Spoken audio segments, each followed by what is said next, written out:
Hey everyone. Hello Zena in the chat. Good to see you. Let's play some Marlin today. Normally I try to start off by just doing some gameplay and then we'll kind of go back to the list after a game or so. But yeah, we're gonna do some ProQuest practice. This is doing a couple little tweaks on the kind of like Taylor Crawford pseudo Jacob Kissel list. Oh, Owen, we got some salt in the chat. What is the salt for? Oh, wrong. That makes sense. That makes sense. Wow. I agree though. Starting off strong with some salt. Did I actually hold on? Did I? Okay, I made a public game. Let's see if we can bother someone else. All right, bother myself. Who do I want to play against? Expecting a couple deals. Let's practice in the deal. Alright. This is just a King Kraken, King Shark matchup. I've heard people experiment with Tarpet Trap. I'm kind of curious to test it. We could test it if we really wanted to. I think normally if you were to test, you'd probably take it over like the golden tips, or maybe leave 2 tips in and then 2 lace, something like that. Let's try this and see how it goes. One other thing I'm experimenting with this list is a Taya just main board as a blue. We'll see if that comes to bite us in this matchup. I feel like it very well might. Alright, starting off with 0 to 60. Seems good. Luckily, this feels awkward. Part of me just wants to block with like the sleep dart here and just take 1. Theoretically, these 2 like full cover in case they play out a boom grenade off the top, which is unfortunate. But I don't want to like just like give them both my reloads. Maybe giving them the extra 2 there was maybe worth it. Still kind of fine though. Obviously not in love with taking 4 on turn 1. And I think here, let's just get rid of the seafloor. No action points, no follow-up.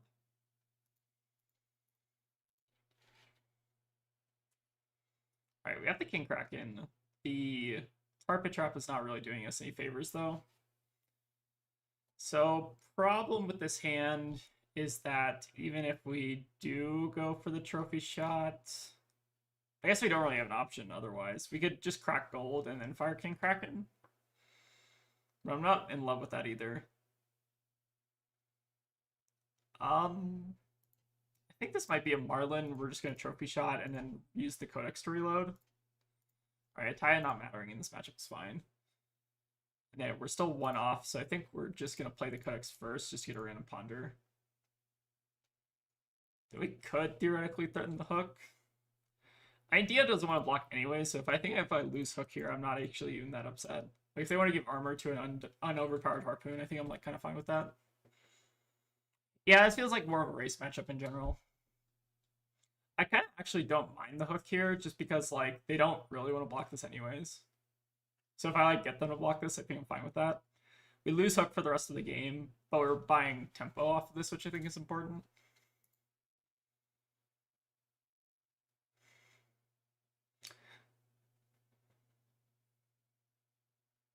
Yeah, we did solve it on 2 days ago, but now we're unsolving it. We'll get to some things I want to test out. One of which is a Taya main board. Oh yeah, we got Rewarder for the hook too. That's fantastic. One of the things I want to test out is the Taya main board, just to free up like a sideboard slot. And then there's another. I think there's another change that I want to test out. Just Shot's a decent arsenal. What was the other change I wanted to test? I think it was.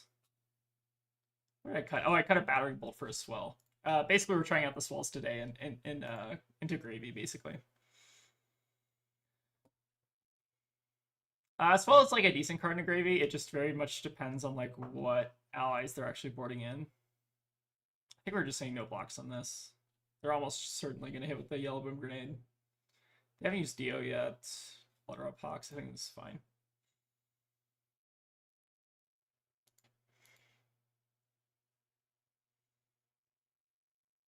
Alright, the heist is more annoying, but they don't have an item currently in the bin yet.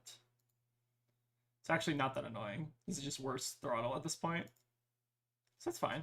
We'll take our 5. But yeah, I think the deck, like, okay, so in terms of talking about, like, Marlin being solved, unsolved, I think, for the most part, it's kind of agreed upon that Marlin is solved at this point. But I want to try to do my best to see if there's any room we can kind of make in the deck, because I think, like, for the most part, the main like 60 is pretty much figured out. It's the sideboard I think gets the most interesting. All right, Pulse Wave for 3 is annoying. We could give them... I'm trying to think like what we actually don't want to give them. I feel like maybe we're actually fine with them taking the trophy shot, so we should give them like the choice of blues here. Oh, whoops. Oh, I selected 0 items. I'm a goober. All right, let's do the big game trophy shot, Tipple, and I think we're gonna hold on to the Redfin Harpoon because we have the drill shot in Arsenal. So I think I'm just gonna give them the choice of these 3. I feel like ideally we want to hold on to the trophy shot here. But if they take it, I don't think I'm that upset because we have the Tipple as backup. I feel like the worst card for them to take is the Redfin Harpoon because that's what we're more likely than not going to try to fire next turn.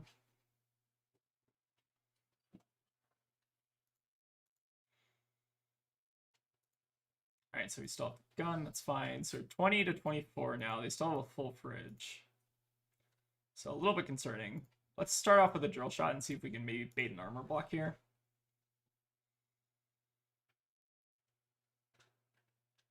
Alright, fine with the Tinker Rings. So they might end up just using the adaptive plating on this.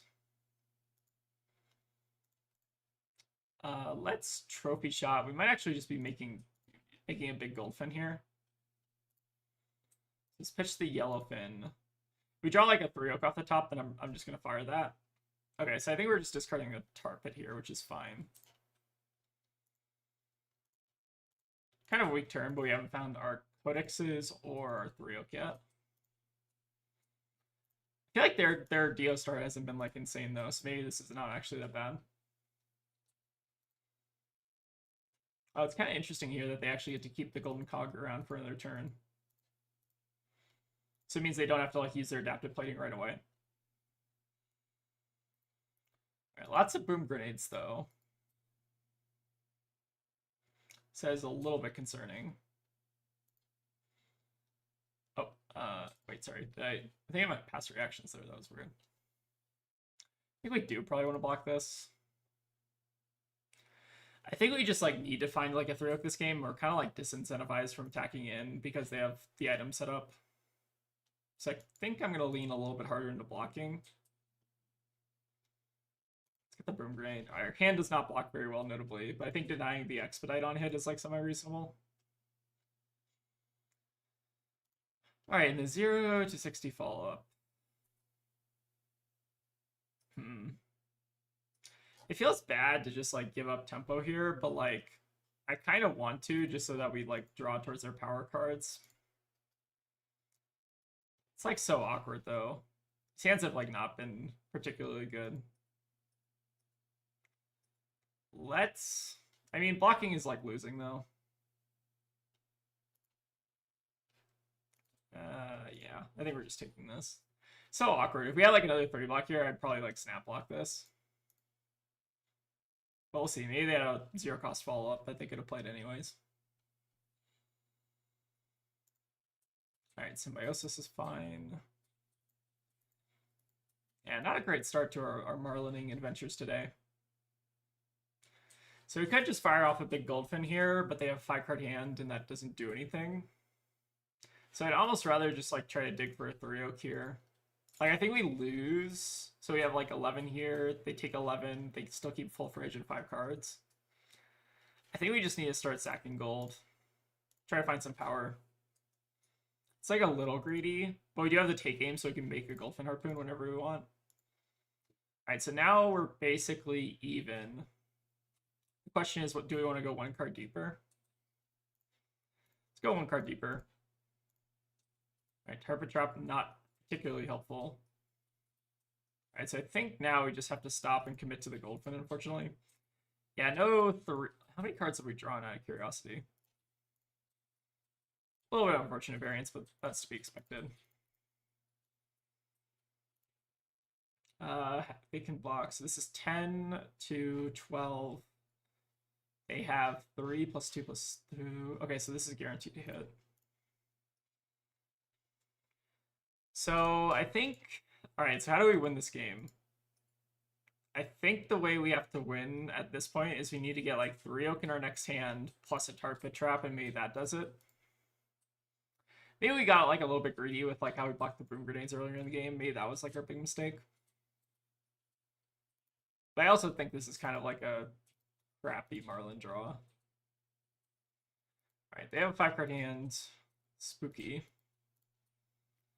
Alright, Blood Rot, not particularly helpful, but not the worst either. Okay, we found our 3 oak and we also found 3 red harpoons. So I think we were sufficiently cooked here. But we might as well start blocking. I guess we'll block with our first Kraken. I think we do just need to like deny the expedite on hits because that's just how they can generate a bunch of action points and kill us. Alright, T-Bone we do not care about. We do care if it's a max V though. So give them the tunic. Or I guess we should actually give Hook instead here. Just in case they don't hit a boom grenade off the top. I think it's better practice to save our armor for breakpoints in case they play out a boom. Alright, this kind of feels like a max V turn. So do we live through a max V? Not really.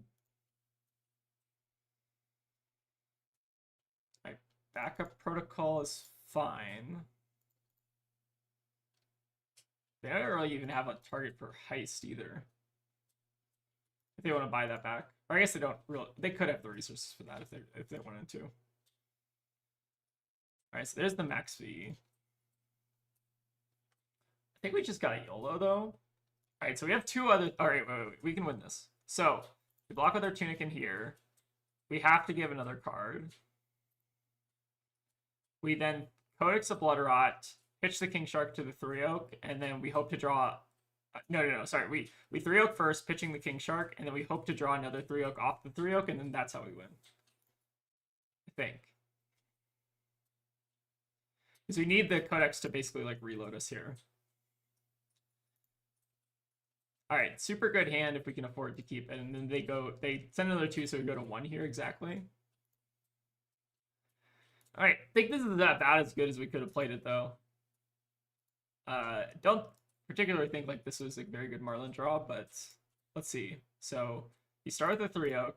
Now you have to get lucky here and try to reload a 3 oak off of this. Okay, wait. I'm doing the thing. Okay. This is sick. I called it. Alright, so we Codex, we load the 3 oak, and now I need... How many big harpoons do we have left? We have 2 King Sharks, and I think that would kill, because they only have 5 here. I did not think that this was actually going to be as close as it was. Alright, so now we 3 oak. Alright, we find the big... Oh my god, we find the big harpoon too. Disgusting. I feel like I actually just, like, stole this game.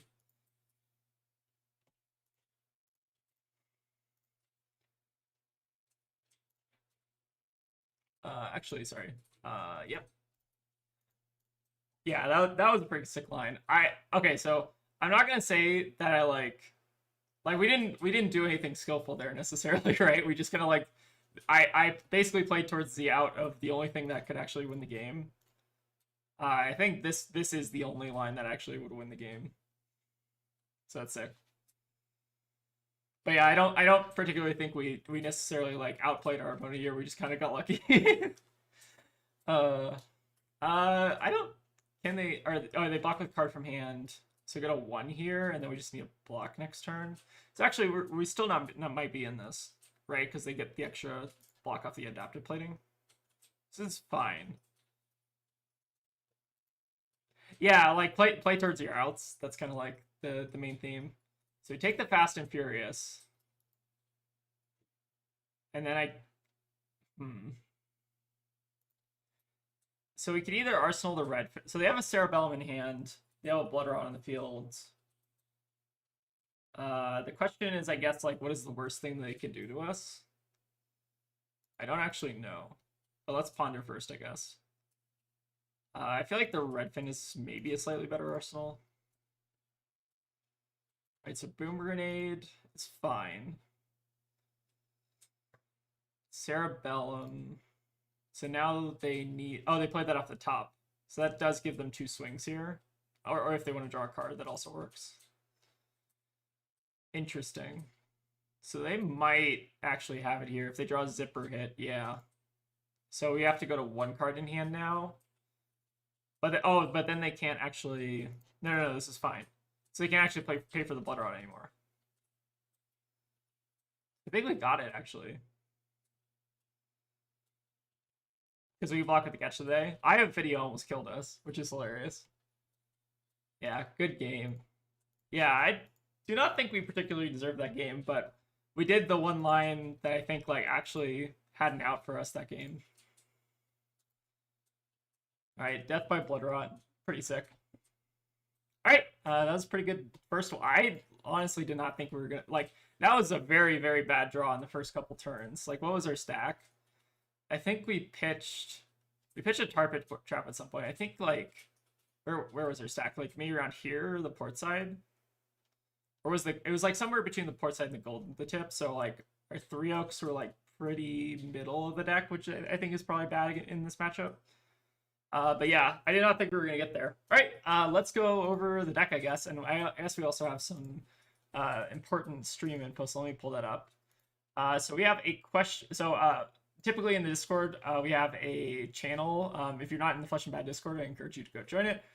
We have a like channel in the Discord that's called Questions for Video. So this question is from our friend Scott, and he says, "I love a bad class. How can I enjoy the game if I am born to lose?" Well, Scott, I know what kind of decks you like to play. It is. I actually don't remember the last deck you play. I know you mostly as a brute person, so I kind of empathize with that. But I think I also like playing bad classes. And I think part of the fun in playing bad classes is kind of just like playing a deck that you know is not like the meta, and then just trying to like get really good at that deck. So I think that's how I find fun, I guess, in like playing a bad class, which I think Marlin is like largely considered to be a bad hero that's also in a bad class. But I think like it's also really cool to like play a deck and then see it like evolve over time and stuff like that. So I think like you can enjoy the game even if you're not playing like super optimally. So that's probably what I would say. But okay, yeah, let's go ahead and get into the deck tech. So you might have seen the video from last week. So let me actually pull up my decks real quick. You might have seen the Marlin is solved video. I assume that's probably where a lot of people in the chat maybe have found Marlin, I guess.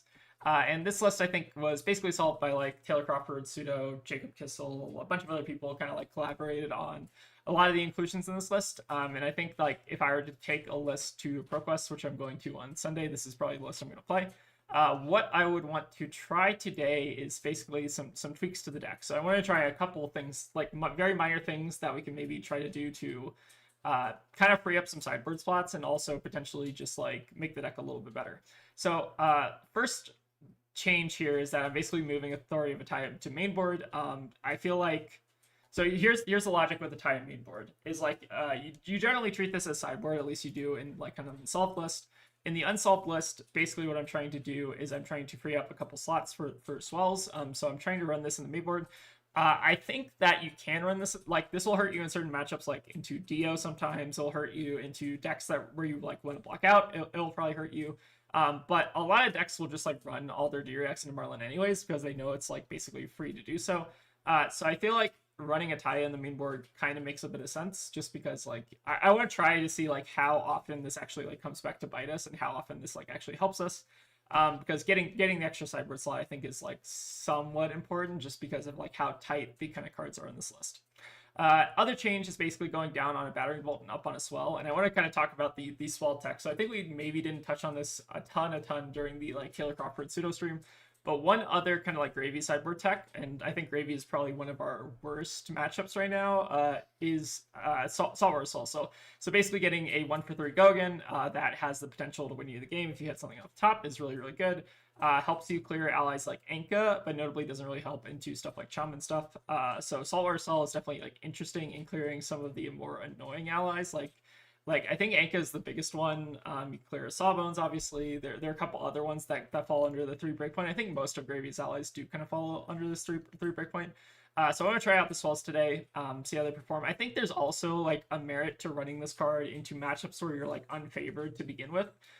So basically, like you use Swell as like a high roll card in a matchup where you're probably not going to win anyways. Like you just use it to basically kind of like high roll your opponent as opposed to like actually playing the card for like its intended purpose. Like it's basically like a good RNG card to use so that like if you need RNG to like improve a matchup, that's where you want to run Swell. So that's at least my theory on Swell. And then we're cutting a Battering Bolt, which I think is a little bit painful in some matchups. Like you'll probably feel it into like Acilio and Fang, I think are the biggest ones that I like Battering Bolt in.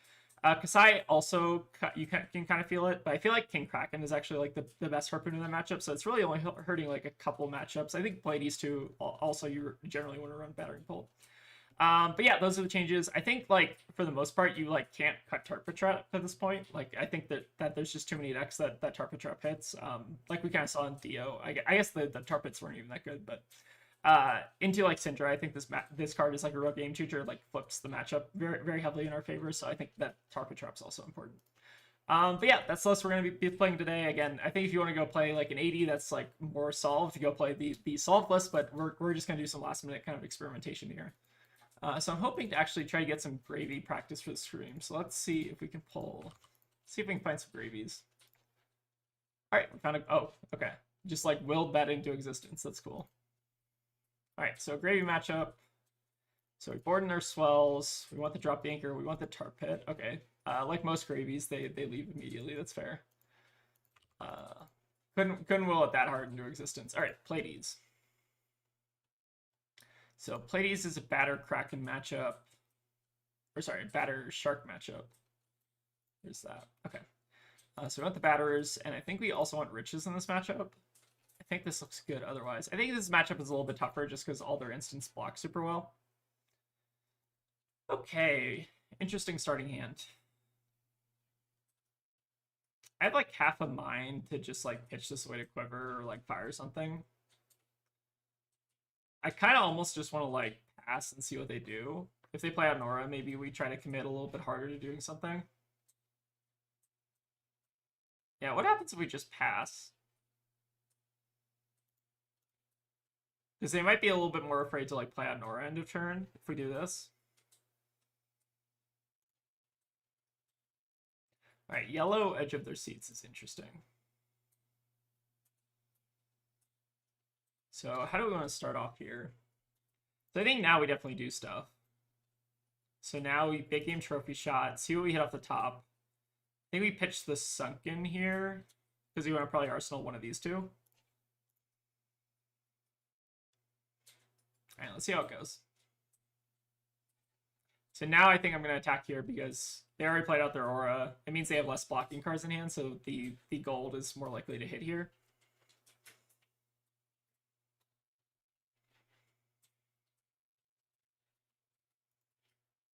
All right, draw the Battering Bolts. Interesting. So I feel like I'd actually just rather send the Goldfin here and then like discard the Catch of the Day. Or I guess it's actually better practice to discard the Redfin in case we need a Harpoon later. So we're going to Arsenal the Goldfin, pump here. We're not going to give Hook on this because I feel like it's still too easy for them. They could block 6-4 here if they really wanted to. So let's not get greedy and Hook, but let's just go for the gold refresh off the big game trophy shot. If they give us armor here, I'm very happy with that. But yeah, Battering Bolt is definitely pretty good in this matchup. All right, looks like they maybe have like a 2-block aura here. Yeah, Marlin's back to no. I don't actually think Marlin is like that unsolved. Like I think for the most part the 60 main board is pretty much agreed upon at this point. I kind of am more so just testing out sideboard pieces. All right, we get armor on turn 1, so this is fantastic. So they get a cheer. This tax for fence. Okay, so that actually doesn't matter. It's just 2 block. Okay. So they're giving us armor here, and they're also potentially getting a card out of hand to set up some toughness. Oh, they're not even going to give us... Wait, they're just giving us boots to the boards without paying into it? Interesting.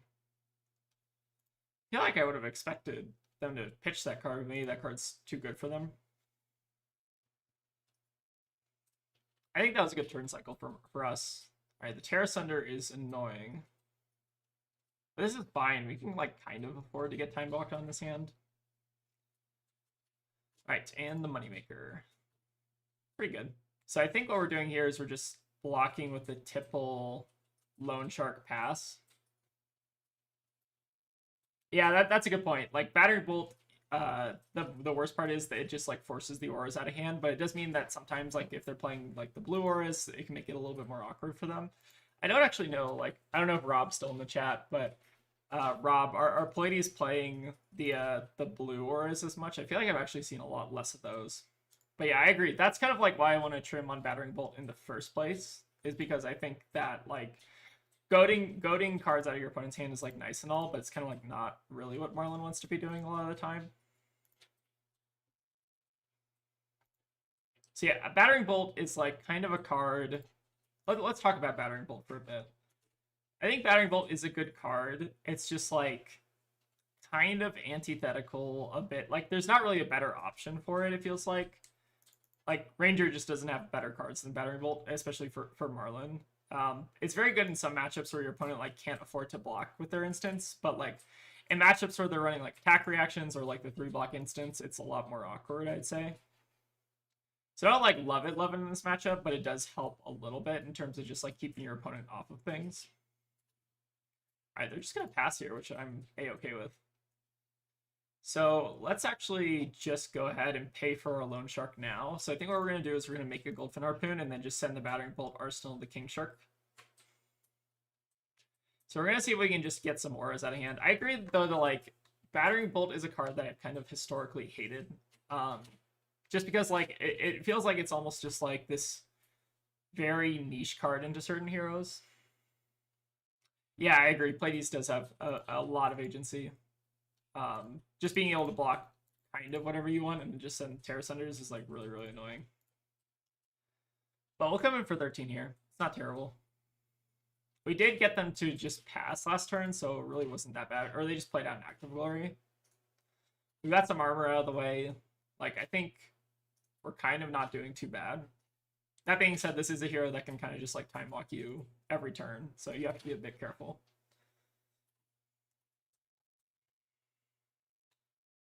Yeah, there's not really, like, a better... There might actually be a better option into Pleiades. Like, I wonder actually how many non-attack Pleiades running. Like, normally it's just 3 Terra Sunders. So you could argue that, like, Kraken is even okay in this matchup, but even then it's still, like, kind of underwhelming. Alright, blocking with a yellow Staunch. Interesting. Lots of edge of their seats here. So we see red and yellow. Interesting. They're playing out a yellow one. We also do get the hand information out of it, which is, like, semi-valuable. Alright, so let's see what they got over there.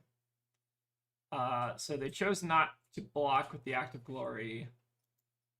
Maybe because they didn't read Battering Bolt. Yeah, the 2 for 6 stat line is, like, more so what you want out of Battering Bolt. But I agree, like, typically just, like, does not feel great to, like, ever play out of Battering Bolt. That being said, if unfortunately, like our opponent here, if you don't read Battering Bolt, you can sometimes win. So maybe a sneaky card to get your ProQuest competitors out of the way. And it looks like that, like, actually just, like, ruined their entire hand. So that's kind of funny. Good for us, not for them. I think we're just gonna try Arsenal Codex here. Pretty straightforward hand. We do also get the gold beta here, which is quite nice. Yeah, I feel like the one benefit about playing Marlin is that people don't know what Marlin cards do, so you already have kind of an advantage. Yeah, I feel like, honestly, okay, Juan, this is, like, a really good point. I really want to build Marlin, but the 2 Fables gatekeep me. I think this is a problem with the game. Like, I'm just gonna flat out say it, it's a problem with the game. Like, there are too many of these generic resources that other classes want to play, and like,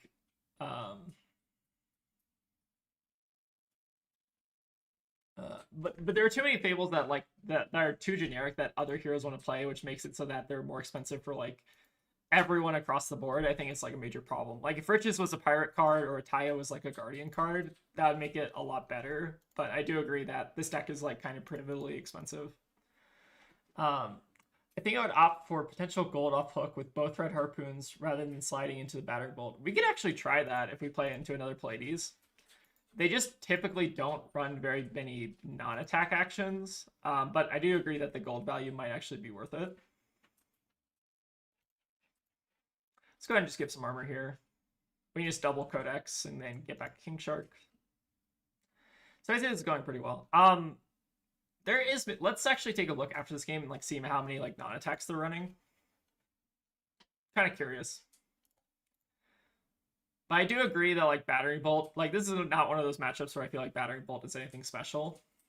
It just like can sometimes mess with them depending on like how their deck is constructed. We're actually also doing the Codex of Blood right here first, which means they like can't just like get back a CNC, which is kind of nice. Like they're arsenaling something random from hand as opposed to an arsenal, and we've not made a gold this turn, so let's not go ahead and hook. We could actually, there is like maybe some merit to hooking. Is hook greedy? They block with their full hand, we lose hook.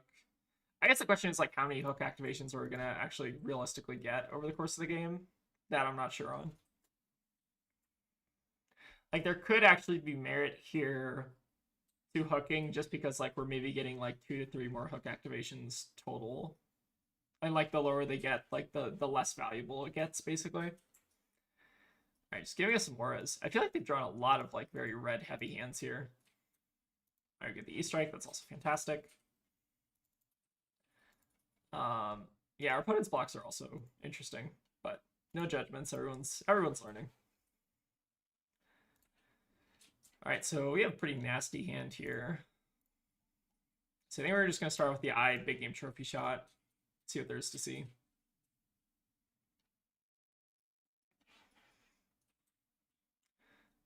Codex will do it.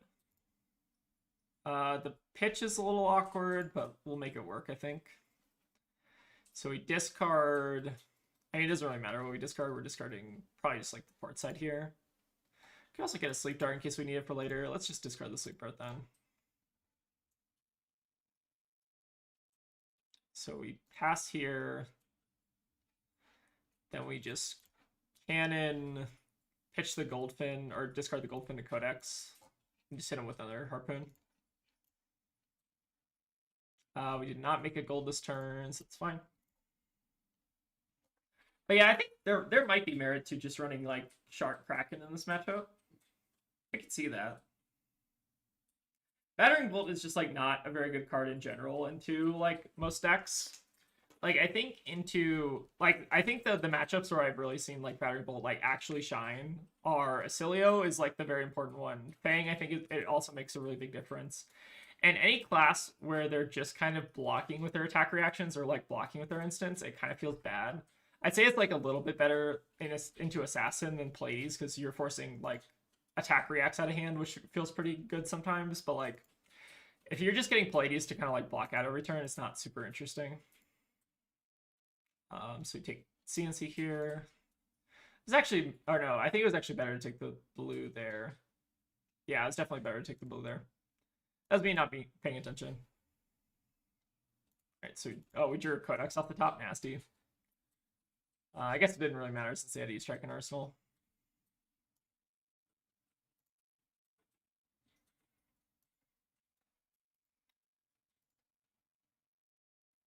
I'd say this next hand is a pretty good hand, though.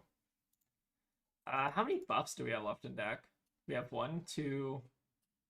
Oh my god, we have so many buffs left in deck. I kind of just want to start cracking gold and firing it off and see what happens. Alright, so our opponent scoop, which is fine. We're kind of thinking. Alright, so we actually wouldn't have drawn any buffs. We'd have like a lot of buffs left in the deck, though, if we look. We had 2 gold tips, 1 lace, 2 pre-meds, 2 take games, so like our chances of actually like hitting buffs there are like pretty high, I'd say. But it seems like top of the deck probably wasn't agreeing with us. Like we wouldn't draw a buff until the 5th card in. Something to definitely keep note of. I mean, we also, I guess, had the catch of the days as well. All right, yeah, so we definitely had a lot of threats in deck. Maybe just unlucky RNG on the top. But anyways, yeah, I think maybe he plays opponent just like new to the deck, which is totally understandable. Do we want to play the Marlin mirror? I really don't. Oh god. Okay, let's see how this goes.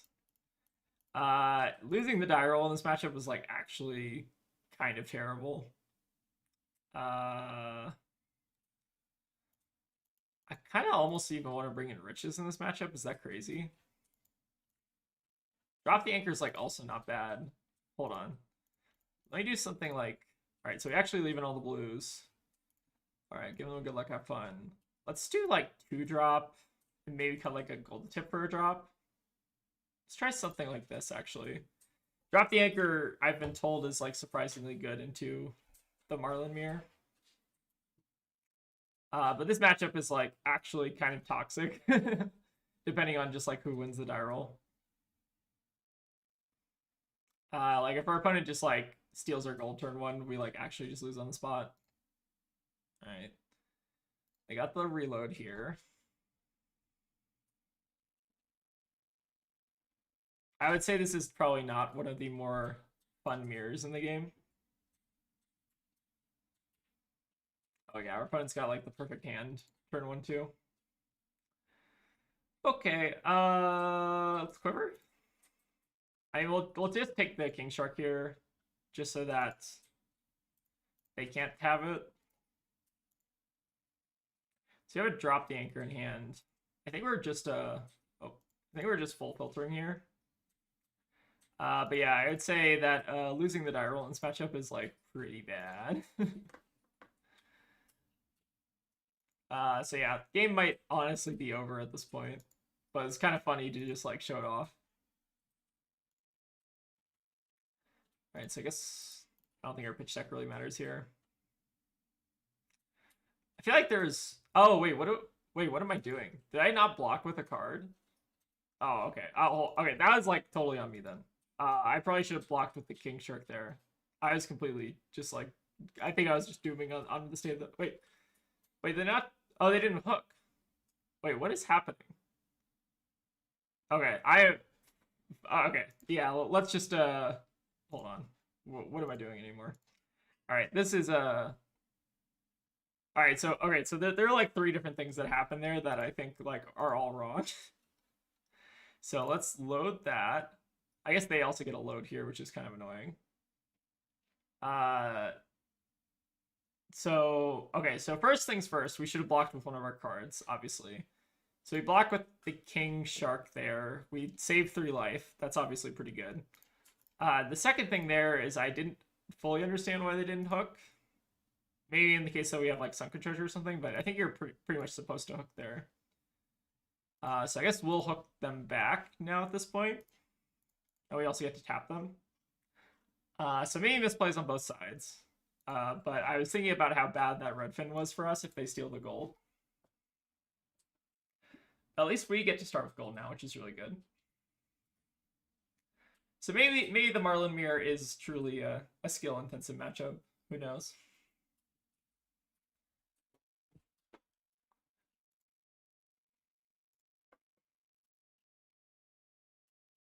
I mean, I feel like this drop is actually like quite painful for them if they like don't have an arrow here. But we'll see. Giving them the free reload is obviously a bit awkward. Yep, we're unsolving already. I completely ignore any gameplay you've seen in the past like minute. Just pretend like that didn't happen. We're reinventing Marlin. I'm an expert on the deck clearly. But yeah, I think this is actually maybe like the first or second, maybe like the 3rd time I've actually played the Marlin mirror. Because this mirror just is like cursed. Like basically whoever wins the die roll kind of just wins if you kind of know what to do. Right, so we drop them. Get the gold as well. So that's good, and we also start with the Ponder token. Salvage is fine. I feel like this is not typically the start you see off the Marlin mirror. Okay, they're gonna C4 salvages first. Unfortunate.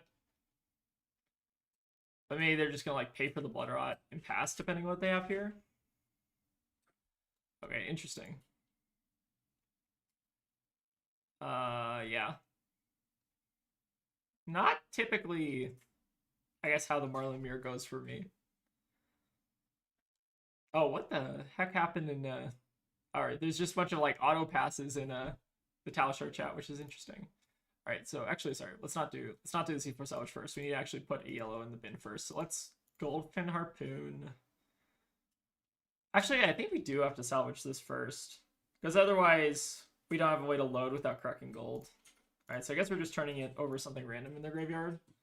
So let's turn over their red fin just so they can't like codex it back. We'll Loan Shark. Big game trophy shot. Alright, catch of the day. We can I think we actually discard the blue fin here. Discard the blue fin. Fire off the catch of the day to put them off gold.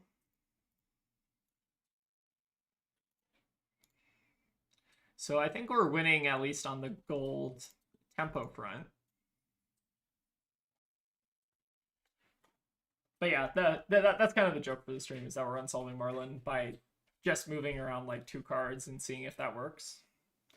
I think, again, if you want to go play the optimal Marlin list, the list that we covered on Wednesday is like probably what I'm going to be taking to ProQuest. We're just kind of testing some last minute things.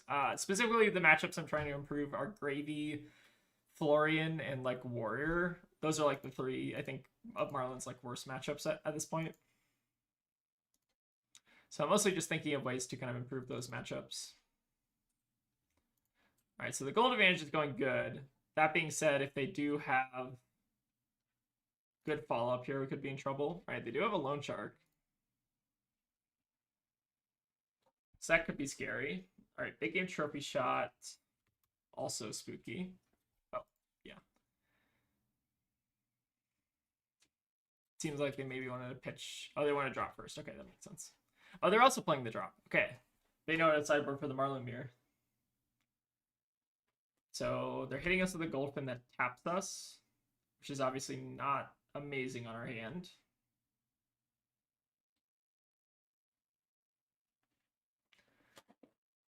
Oh, nice. Well, happy to have you stop by. Hope your friend is enjoying Marlin. I know it's a very expensive deck right now. That's, I think, the one thing that I'm like not a fan of this deck is just like how cost prohibitive it is. So they discarded. What did they discard? They discarded the gold fin, so that means they have another arrow they want to play. Okay, King Shark I guess makes sense. So, oh, this is weird. Wait, isn't it better to just like overpower that? Because now they're not. They tap us, which is obviously annoying. And they also get the on-hit gold. What happens if we just like... Hold on. What happens if we do this? So we can't fully block this. Okay, that's good to know. So in this case, I think what we actually are supposed to do is do something like this. Just arsenal this. And then they King Shark. They whiff on the King Shark. They do get a gold setup, so their Loan Shark stays around. Yeah, this is interesting. Oh, you're going for the max rarity, Marlin? Nice, nice. Or your friend is. That's also pretty cool. Yeah, I don't really have any of the extended arts from Marlin. I think I have a couple of like the gem pack ones that I've just gotten from random people. But yeah, I think it's definitely a very cool deck to kind of like bling out. Alright, so we're taking 2 off the Loan Shark here, which is definitely annoying. And our opponent does have the tempo back again. We're going to pass here, add that to Arsenal. I think we actually could have won this game. Well, okay, we're not like, depending on what our opponent draws, we're actually not in that bad a shape. But I think we actually like could have like guaranteed one based on what our opponent did. Like if we just had 3 extra life, I think that's a pretty big difference in this matchup. I would say that Eye of Ophidia is not. Oh no, this is bad for us. I would say Eye of Ophidia is not necessarily. I think it's an auto include if you have it, but I don't think it's necessary to play the deck.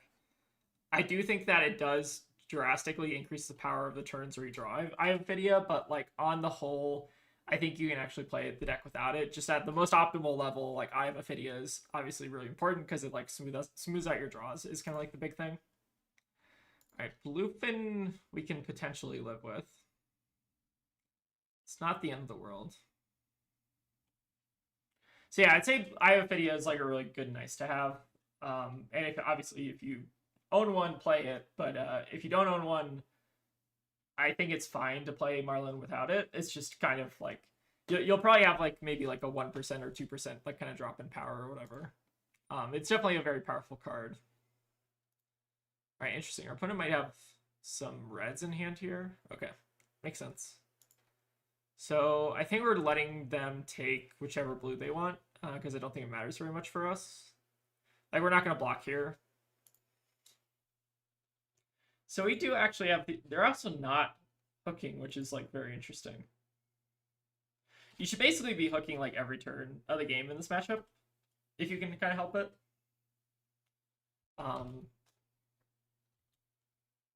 But yeah. Our opponent's getting a lot of equity though from kind of starting first here. So how greedy do we want to be? We have 3 Oaks in the deck. We could just send this hand if we want to, but I don't know if sending this hand is necessarily like winning us the game or anything. I kind of want to just dig and see if we can find a little bit more action. All right, so that's a good start. Let's go one deeper. I'm going to pull Tunic to actually just go one deeper. Let's go ahead and use our gold up here. All right, Codex is interesting. Does Codex help us at all? Not really.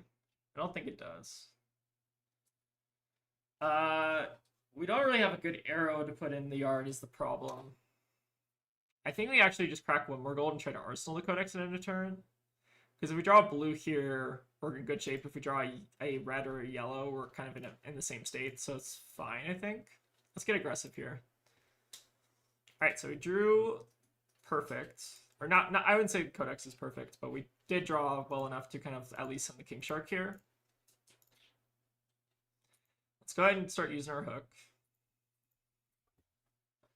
If we get to hit off this King Shark and it's like a good hit, then I think we're back in the game. But if we run into another one of their like 3 Oak turns, we're probably in danger. I'd say it depends how much they can send at us next turn realistically. Like I think if anything, we want to try to like hit their blues if possible, if they have like a blue attack.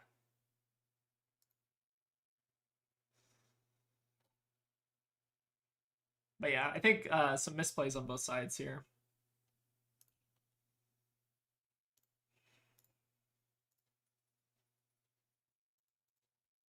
I will say this. I think this deck is very fun to play. The mirror, I think, is like quite bad. Just because the deck like does not block very well. All right, we get a card out of hand. So let's see if we hit here. So we steal their gold. All right, show me their hand. All right, no attacks, so a little bit unlucky there. But not the end of the world. Their hand is kind of awkward, so they have 2 big game trophy shots and then a port side. If they can't dominate next turn, we could actually be in okay shape. Like, if they can't disrupt us here, we can maybe block with our fridge and then just send a Codex. All right, take game. Pretty good. But they are out of gold at this point. So they trophy shot, pitching a trophy shot, or pitching the port side. So they have trophy shot and then a Goldfin Harpoon in hand. And the Goldfin would be coming in for 13. We're at 9. So we would have to give a card here still, assuming that this is overpowered Goldfin. If they don't get to overpower it, though, like if they had a red off the top here, depending on what it is, they could just end up not having the damage. Kind of an interesting spot to be in. So they discard the big game. So if they have blue here, I think that's like worst case scenario. All right, Lace is not that bad. So we go 3-4-3. So this is 12 now. So theoretically, we could give all of our armor and then die to Blood Rot. So I guess we won't do that. Let's go ahead and I guess give the pre-med here. So we take 6, we go down to 8. Then we get to draw plus Codex, and maybe that saves us. But the problem is then that we buy back a King Shark from them. So if they're able to send the King Shark, then I think we just die.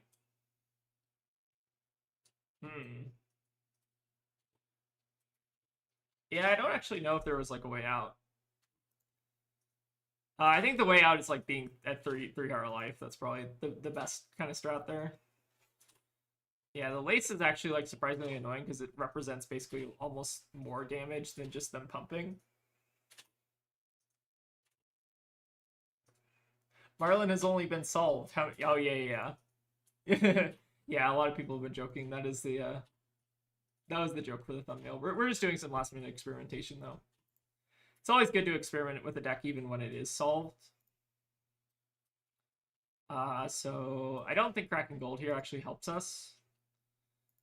If we wanted to get greedy, we could try to dig towards one of our 3 oaks so that we're not paying the blood rot. I can't talk today. And maybe that's how we like have to win this game. Because we still have 3 oaks in the deck. We can go pretty deep in terms of card draw. Like, I think if we weren't at 3, I'd actually just like send this hand. But the problem is we go to 1, and then we're giving them back a King Shark, which is like terrible. So I think let's actually get greedy here, because I think we need to get greedy to win, right? So let's go ahead and start with the tipple. Discard the Goldfin. I think what we're looking for here is basically we're looking for 3 oak here. I think that's our win con.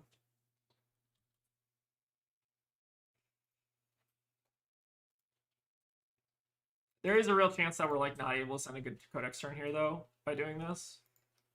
Right, so that's obviously not a great start.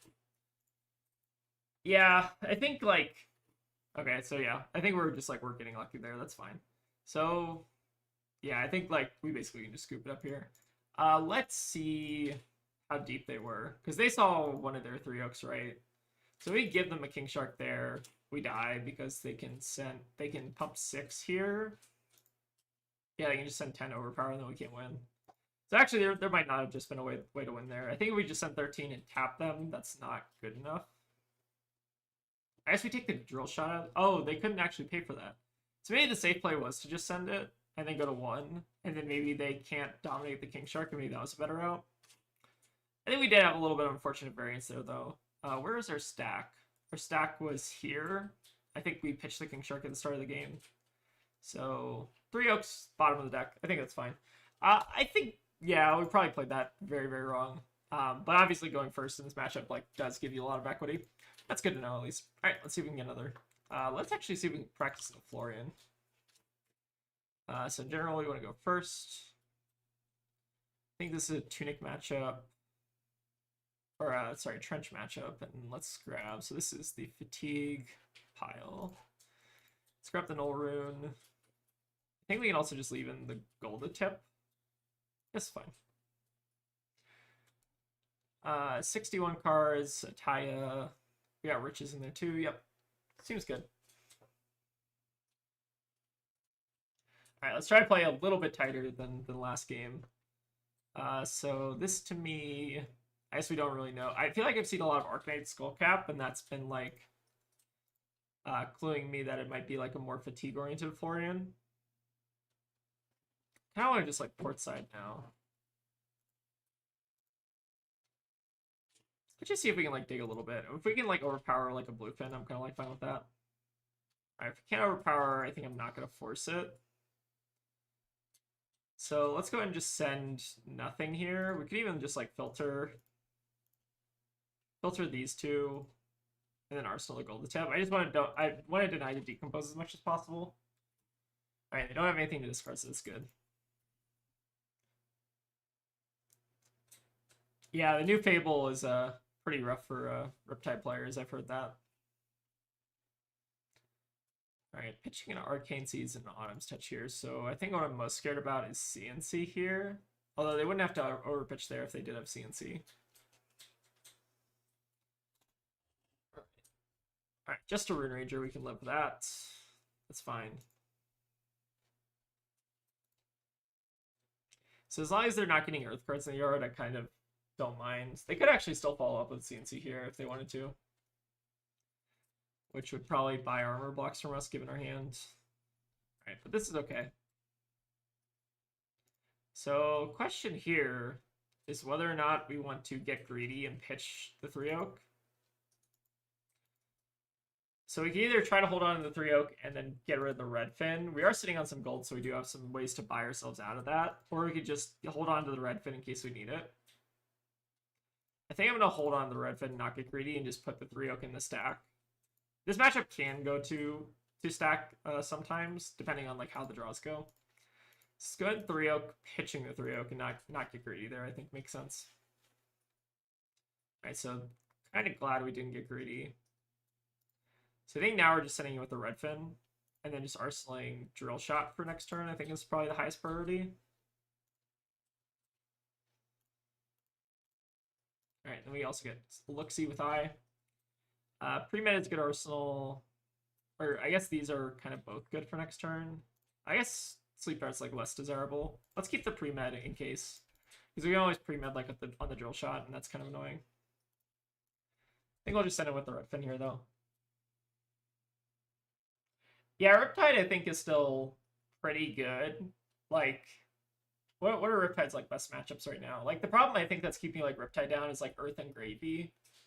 But I know there are some Riptide lists that can deal with Gravy. I'd probably defer to my friend Carrie on that. But that matchup just seems pretty rough in general.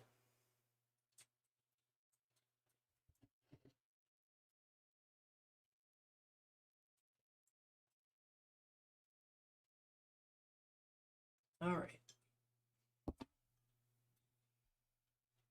If we were able to pull a red here, I'm very, very happy with that.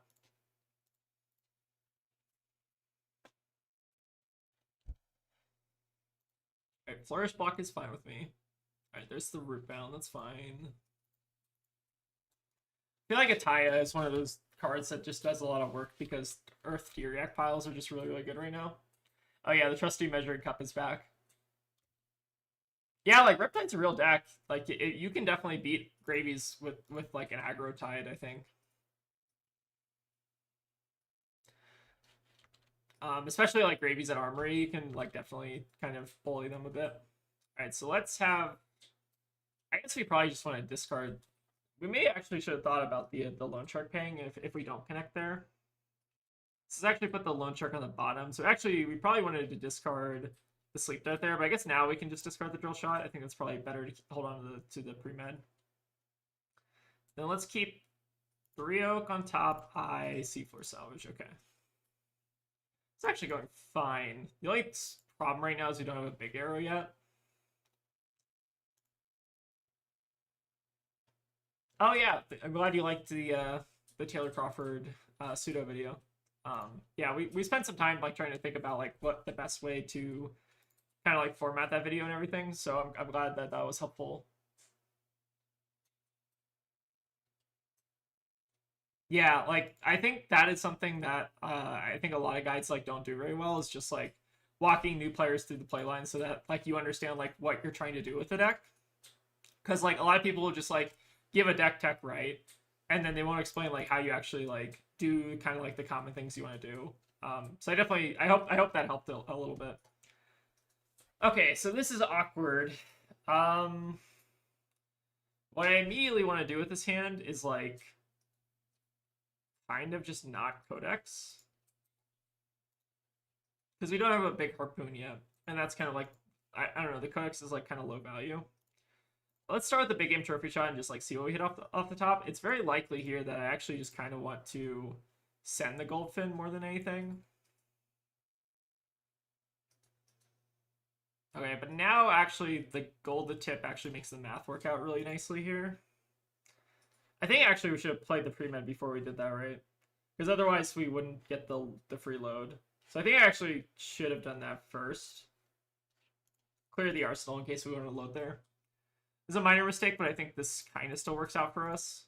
We get to send like a blue harpoon, which is not like the best thing in the world, but we do get to use a codex without them being able to get back. They don't get to get back like a felling or something, which is nice. And then we can't afford to hook this. No, we can't. Give it Go Gun though for the funsies. Yeah. Codex of Frailty is just super awkward if you like don't see your big harpoons.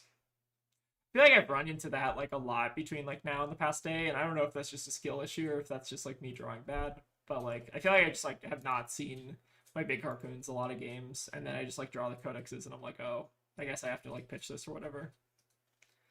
I will say like drawing the codexes before the big harpoons, like you do have to like kind of think. One thing I think I'm trying to get better at about this deck is that you do have to like think about getting a harpoon in the yard at some point in the graveyard. All right, we do connect here though. If we get a bit of extra value by like ripping a red here, I think we're really happy with that. All right, opponent has a Warmongers, so that sucks. And our red harpoon not doing us many favors here. So the nice thing about Warmongers is at least they're probably going to be passing the turn as well. I guess they do make some rune chance. So we want to try to Arsenal attack here if we can help it. All right, we Arsenal attack. That's a great start. So they're going to probably Oath, make a rune chant. I guess it doesn't. I mean, they just want to clear this out of hand. I guess that kind of makes sense. Might have actually been better to play like Everbloom, pitch the Oath to Grasp, and then Warmongers. But this is fine, so we'll just choose War. Yeah, I've been getting hosed by Warmongers a lot, so it's nice to see it not mattering here. But that card has done some nasty things against me lately. All right, let's go ahead and pitch here. I feel like, I don't know, this is another one of those cards that I kind of like wish wasn't in the game. It kind of just like hoses heroes that like don't need to really, like, you don't really need a tech card for Vincent and Marlin right now. You know what I mean? It'd be kind of cool if they like restricted it. I feel like that could be interesting, but they did just reprint it, so maybe that feels bad. I don't know. Never been a huge fan of this card, just in general.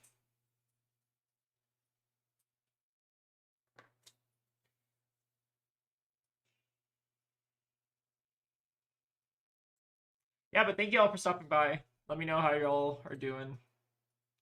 I just got finished with work, so, you know, just playing some Marlin to practice for... I think I have ProQuest this Sunday. I'm going to Wyoming, which will be fun. I don't think I've ever been to Wyoming, so we'll see what that's like. But just getting some practice in.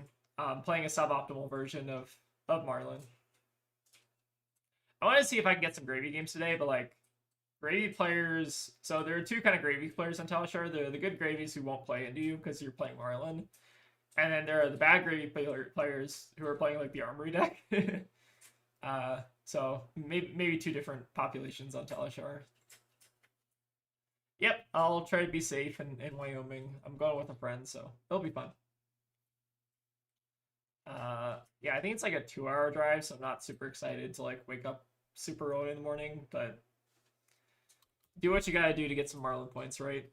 All right, we get some armor here, which is at least nice. I imagine Sick Blow, it's covered, so that's fine. So what was their other card? So we have an unknown card in Arsenal, then 2 cards in hand.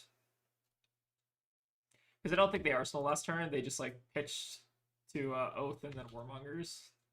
Oh, maybe they wanted to decompose actually. Maybe that's why they did it that way. So fortunately for us, I think they chose War, so they can't play out another one this turn. Oh yes, they can't play another one this turn. Yes, let's go. Oh, that's so good for us. Okay. Oh, I'm so ecstatic to see that in pitch.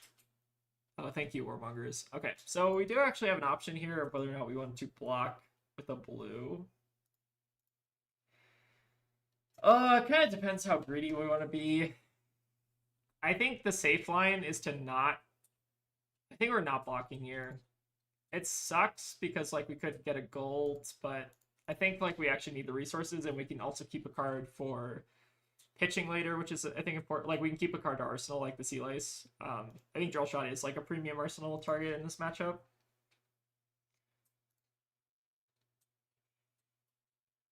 My cursed dream is that all generic Majestics and Legendaries move to LL only. I'm kind of with you there. I don't know. I feel like there's like kind of a homogenization of decks that just like cannot afford... Well, that's an interesting draw. I think we're just pitching that. Wait, is there a way to make this not awkward? Not really. Oh, I guess we can like Arsenal that. No, that's fine. We Arsenal this. That's okay.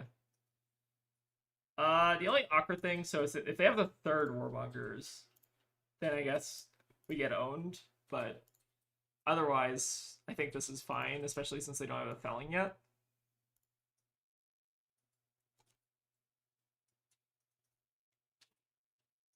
But yeah, I'm kind of right there with you, Donald. That just kind of move all the generics out until at this point. I don't know. All right, we get a felling here, which is nice. The only problem is if they go off Arsenal next turn, then the Codex could buy that back. But yeah, I say this is fine. Oh yeah, thank you for mentioning that. I do appreciate the liking the stream. All right, so we got the big game trophy shot coming in. One thing to also note, I guess kind of along those lines, is that we're rapidly approaching 2K. And I don't know how many people know about our 2K stream plans, but basically Tegan and I have kind of decided over. We're going to basically be doing like a 24-hour kind of stream where we're going to be doing like a lot of fun events with just like people in the community and stuff. And we're probably going to do it for a charity. We're still deciding on the charity. It's probably going to be either it's either going to be like Trans Lifeline, but the only problem with that is that I think there was a recent charity that was run for that. So that's one option. I think we were also potentially thinking about donating to like one of the like animal shelters in Oregon or in Colorado. That was another one. I think there's also one like Food Not Bombs that we're considering also doing. But yeah, we still haven't decided on that, so we'll kind of keep you all in the loop. Okay, what are we doing here? I think this hand is just screaming to me that we don't. This is just non-overpowered harpoon territory. We could also crack some gold and just like see what we find. I feel like there are options on this hand. I feel like the best option might just be to Codex, get back a just big harpoon and just send it unoverpowered, and then just like pitch the big game trophy shot, do the Codex of Blood Rot. So we're gonna make a harpoon here just to discard of the Codex. But yeah, that stream is going to be coming up at some point once we hit 2K. So I think we're planning to do that on the current trajectory. We're planning to do that like end of November, I think. But we'll also be doing some giveaways with that and stuff. So lots of exciting things in the works. So let's just fire off big harpoon here. Oh, we did not make a gold this turn. No. Okay. So yeah, just coming in for 12.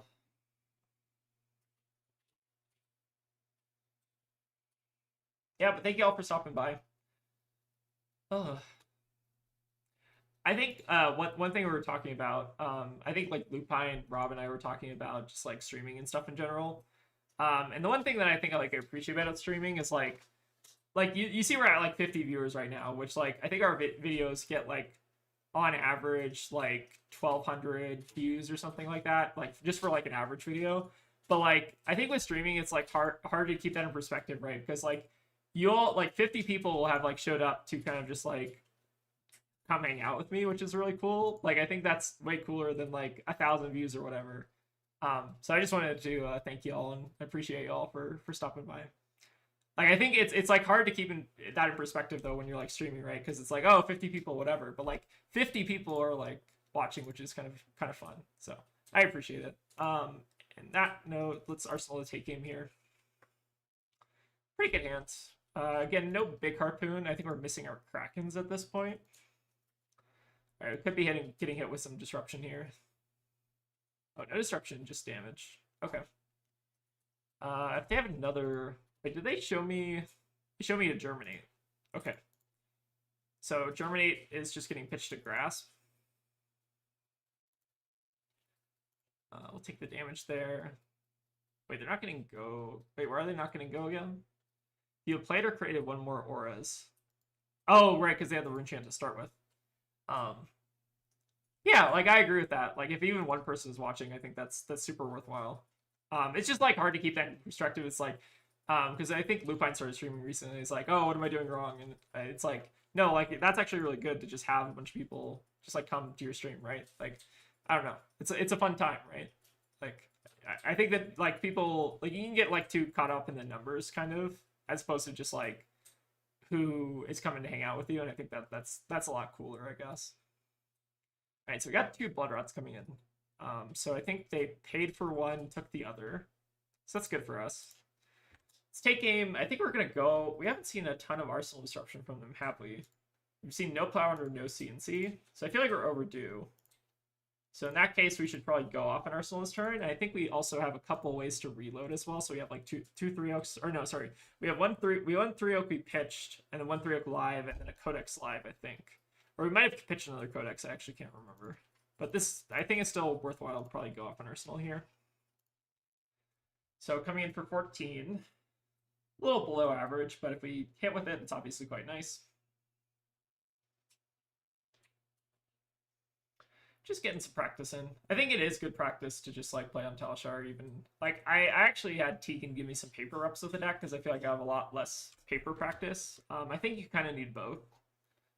Oh, it seems like they're maybe gonna get hit by the red fin there. That's unfortunate. Or oh, actually, maybe they could have blocked it, but I guess maybe they're not living at that point. That makes sense. All right, so we beat a Florian. That's pretty good. Let's actually kind of take a look at their deck list. So we saw triple Warmongers, which is terrifying. And then we saw plows. All right, so it seems like normal Florian. I've seen a different amount of trees also. How many trees are they running? Oh, it's just like one tree? Interesting. Okay, yeah, Florian lists are always a puzzle to me. It just feels like kind of just a pile of Earth cards a lot of the time. That's interesting. The Bramble Sparks, I feel like, are not super good in this matchup, but we'll see. Yeah, it is kind of like a lot of work to do. Like, actually, I don't actually know if it's more or less work than just like making a video. Yeah, Marlin got Unsolved. All right, so this is a battering matchup for sure. So this is one of those matchups where losing the battering bolt might hurt a bit. And this is a Kraken Shark matchup. So I think in general, when I do this, I typically expect to also bring in Riches. But I think there also is like maybe an argument for swells. We could try a swell if we really wanted to. Oh, okay. They left. All right, playing against a Kano. We definitely want to go first. Let's bring in our AP. Oh, I should have ran a Quiver into Florian, by the way. That was a mistake on my part. I think you're normally supposed to run a Quiver. And then what are we bringing in? I think it's just all Harpoons, no Batterings. I don't think I bring Riches in this matchup. Then you just go face.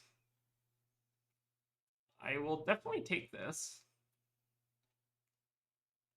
So I'm not gonna think about this very much. We could think about making a Gulfin here if we want to. Oh, the tar pits are very worth it. I think it make like the tar pits make the Syndra matchup and like Katsu. I guess Katsu you don't really have to care about. And actually the tar pits are best into like Syndra and Gravy, which seems kind of counterintuitive. Gravy you kind of need it for the Conquerors. At least I've been kind of like testing it. You kind of just need it to line up on a Conqueror if they ever like play it. Otherwise, you're kind of just like giving your whole hand to it, which is like really unfortunate. But yeah, I think tar pits are kind of important, especially if you're just expecting a lot of Syndra, which I think, you know, we put Syndra at the top of the tier list, right? So I think it's kind of important.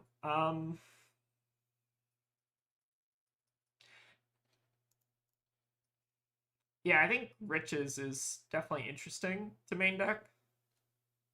Oh, thank you. Our opponent loves the Zen playmat, which you can get too if you subscribe to our Patreon for $2. Shameless plug. All right, let's go ahead and Ryok. We got some extra gold to crack here, so if I don't hit an arrow, I'm not that upset. This is fine. Sleep Dart's actually kind of annoying for them. Like, if they have a potion in hand, this might just get them.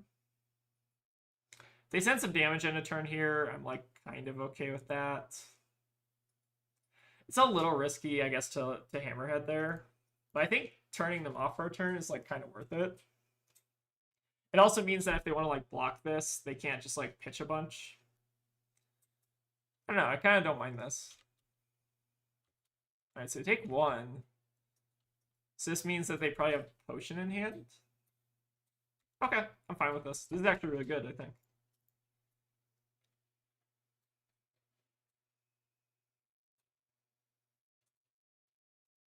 Codex of Bloodrock could actually be annoying for them.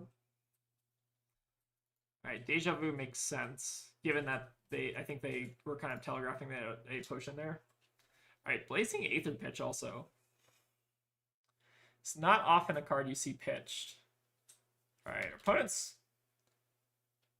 Whoa. What is that? Okay, hold on.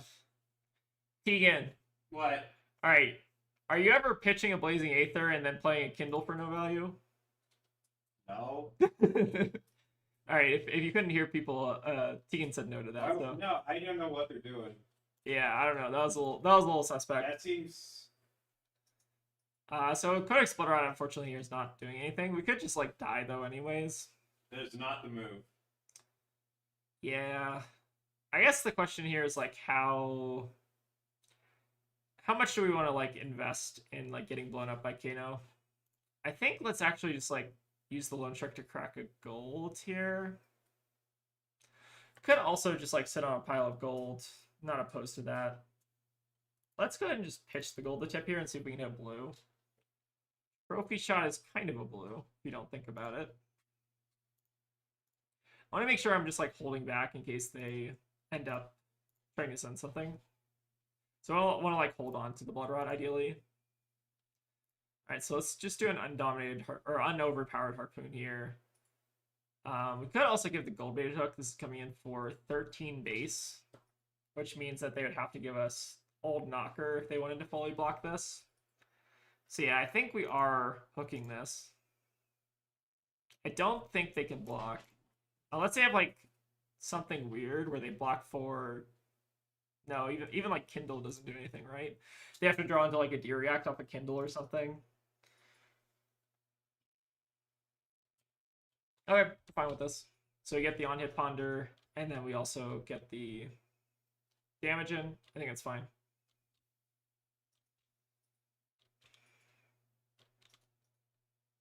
Kind of just holding back there in case they end up going for something. Alright, pre-med I think is better off in Arsenal because it's a red. So we do have to start overpowering at some point, which I think now might be that point. So let's actually, I think we're making a Goldfin Harpoon here.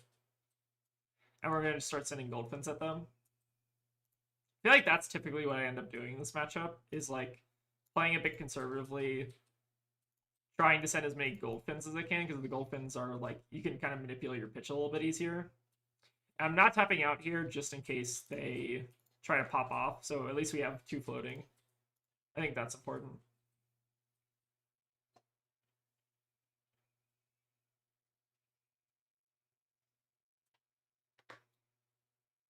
But yeah, I think we're going to try to just send as many Goldfins as possible here. Blocking the Aether Wildfire too. Okay, so what is Aether... Like, this card in Arsenal, like, must be Aether Wildfire, right? Unless they have, like, another one in hand or something. Some of the plays here are a little bit of a mystery to me. Alright, let's Arsenal 3 Oak. Alright, great hand. I mean, we're still sitting at 40 here.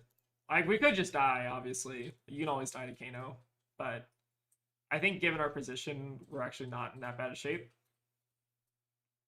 Alright, so pitching a lesson. So this signals to me that one of these 2 cards has to be Wildfire, and they're just kind of like setting up.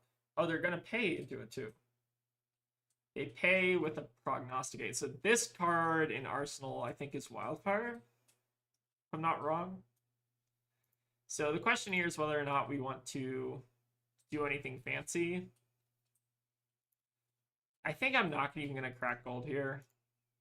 I think we just kind of got to chip away. If we did crack gold, we would have got rewarded, though. So I think here we're just going to go with the King Kraken, and then Arsenal the Shark at end of turn. So let's go ahead and pitch here. So I think we saw like a disproportionate amount of buffs, so I didn't crack gold ahead of time because I thought that maybe we weren't likely to draw into one, but we did have one on top. I feel like that's maybe results oriented though. I think I'm actually going to try to save the eye for next turn. Oh, sorry, we should be hooking this actually. Let's hook this first. Just make sure to get your value.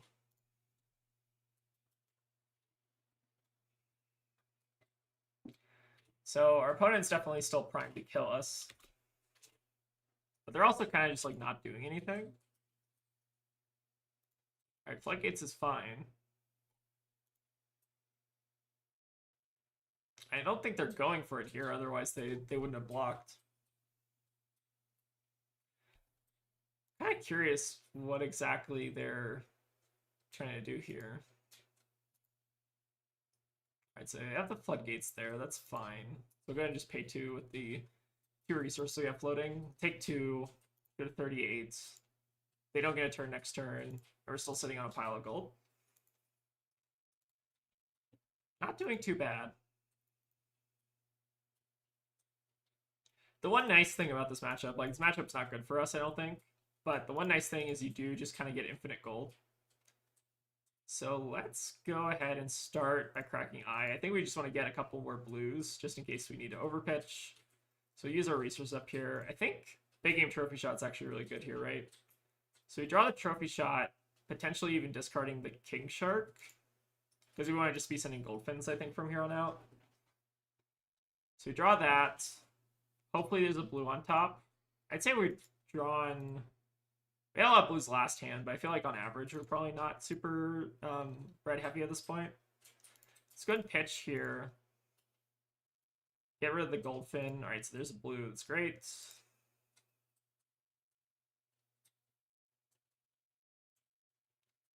And then the question is, do we want to crack one more gold?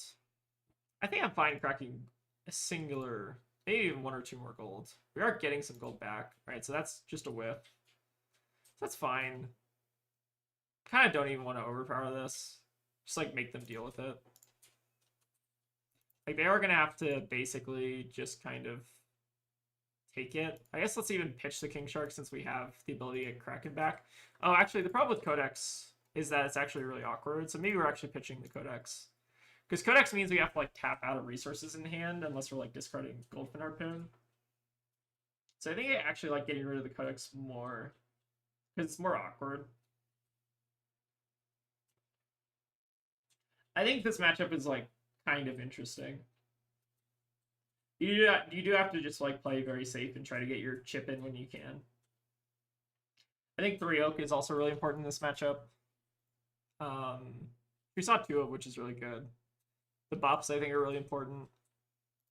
So we are threatening, or we're not threatening lethal here. We're only dealing 13. But we do have the ability to AB twice. But that's definitely still an easy position to die from. Alright, overpitching the wildfire. So I think they're going for it here. See what they do though. So this is probably where they rags, unless they have something else. Alright, so the deja vu now. Oh, maybe they're gonna rags. And, okay, this makes sense. I'm expecting a rags now. Because they can guarantee the blue here. Okay, yeah, makes sense.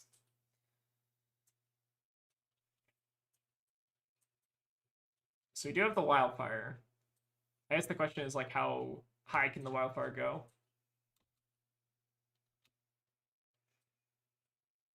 Alright, there's Storm Striders. So this signals to me that they have another wildfire in arsenal. Is that what this means? Okay, yeah, that is what... Okay, so we knew this was wildfire the first time. So that's fine. Well, they have a double wildfire turn. I feel like double wildfire turns are not even that good. So Painted the Metacarpus is coming in for 6. We Enchanted Quiver in response here. So I think this is actually fine for us. We pay 2. We don't get greedy. So this actually is coming in for lethal because of the lace, so we're just going to pitch everything here. Alright, so now they have the lesson. Does that matter? So they can't banish the wildfire. Otherwise they lose, right? Oh, the floodgate, the overflow of the Aether Wall actually kind of does help here. So now we AB2 this, but they will still get the Surge. Is denying the lesson actually more? I guess the lesson doesn't actually get denied, right? So they get, I think it's guaranteed here. I guess the question is whether or not it's enough to kill. Because they lessen, they get blazing, they have to still do 1 more Kano to get the blazing. I don't think this kills. That's wildfire. Yeah. Interesting line for I don't think this kills. So how much is this? It's only coming for 14, yeah. So now we actually kill because of the lace on their turn. GG's. Yeah, I feel like that was a scenario where maybe they wanted to try to hold on to the Kindle. I think one thing that Tegan will tell you about Kano is like you kind of do have to like IP with certain cards at some points. Like I think if they IP'd with the Blazing and the Kindle there, like maybe they do a bit better. I don't know, interesting one. I think they definitely had the tools there to win. It's just whether or not they like. I think they had some risk reward there as well. But yeah, I think this matchup's like not that bad if they kind of just send like a mid wildfire turn. All right, let's see if we can get a couple more. Let's see if we can play against the Burdens. I've actually gone kind of a lot higher on this matchup. Or playing against Rain, I think I know them. So we'll bring in the Trench. We want the Quiver. And this is a King. So I think this is an Earth Pile matchup. So do this. I think we can also cut a Loan Shark. I've been trying cutting a Loan Shark when I bring in the Riches too. Also, this is probably going to be another one of those videos where I like run tech and it doesn't matter. So we do have the potential to send a King Shark on turn 1. The question is whether or not that's correct. Could also just pass here and see what they do. And then send King Shark depending. I kind of like just passing into Verdance a lot. Just make them do something. If they want to discard an Everbloom and get greedy, I think I'm fine with that. Alright, just a Burn Barrier is fine though. Imagine just Burn Bear. Oh, no Waning Moon. Alright, so we have 2 reds in hand that we want to keep. Kind of okay with this. We actually have like a pretty decent start here. And then we can just chain the King Sharks. We're setting up some gold for future turns. I'd say this is a good start. Obviously, the Burn Bear is like interesting, but like 6 damage. Like it's just a Burn Bear with no follow up, which is really good. So I'd say we're actually kind of in a fine spot. Like you actually kind of just have to treat Burn Bear like just as that 2 for 6 or 3 for 6 or whatever. And if someone sends that at me without an on hit, right? Like I'm actually kind of okay with that. And they also don't have to decompose, which is nice.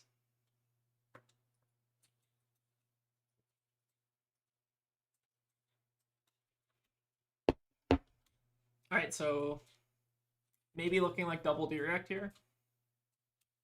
Maybe even triple D-React, actually. Oh, no, we get to connect with Hook, too. That's really nice. All right, we unfortunately whiff here, so they're just going to send another Burn Bear. But that's fine. We get the gold, which is nice, and we are arsenaling a King Shark.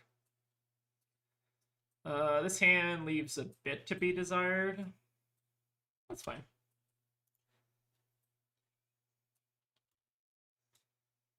Yeah, this might be one of those situations where we're kind of just getting out mid-range a little bit. So I think here, because I'm not hooking... It's funny, if they actually, like... So there's a scenario where they can actually, like, punish us for doing this. If we King Shark... If they make us... Like, if they make us hit with the Go Fish, like, assuming that they have a hand of attack actions, like 4 attack actions, if they make us hit with the Goldfish, we'd actually IP with the Harpoon, but I think it's correct to make the Harpoon here because we're assuming that they're not going to reveal anything. In which case we could discard the Loan Shark and obviously do that. But it is funny that they can technically like IP us with the Goldfin if they wanted to. But yeah, kind of a mid last hand. So probably going to give D-React to this. Okay. So probably going to give D-React here, I think. No problem.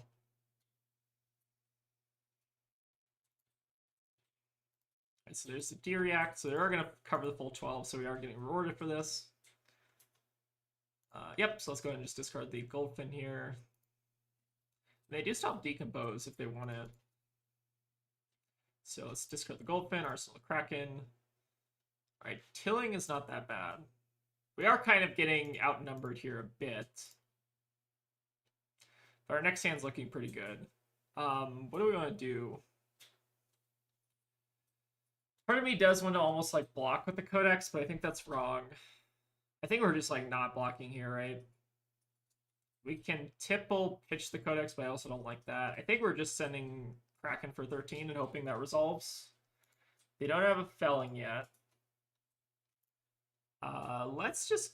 There's actually no incentive to give the hook just yet. If they do have one of those more arcane draws, then I guess there is incentive to give the hook. Let's give the hook in case we want to get a little greedy. I think that's fine. It's one of those matchups where you do have to be a little bit careful about when you're deciding to like give up hook though, because if they hit you with the CNC, then obviously it's quite rough. Right, pretty decent. So I actually think I want to try to arsenal the King Kraken and pitch the Codex here, just so that we don't give them a felling in case they happen to draw into one and are able to play it. And the question is, do we want to get greedy with the hook? They do have the ability to draw off the balance, and then their chest is also turned on, so I feel like that's risky. Yeah, it's one of those matchups where if you just like don't hit your disruption, it can be quite painful. We have burned through a bit of their armor, but they've got basically half our life total down. So it's definitely a bit of a race here.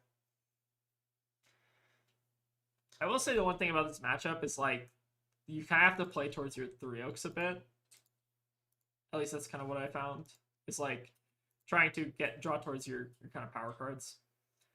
Alright, so we have Heartbeat, a Candlehold, Ring of Roses, and a Rootbound.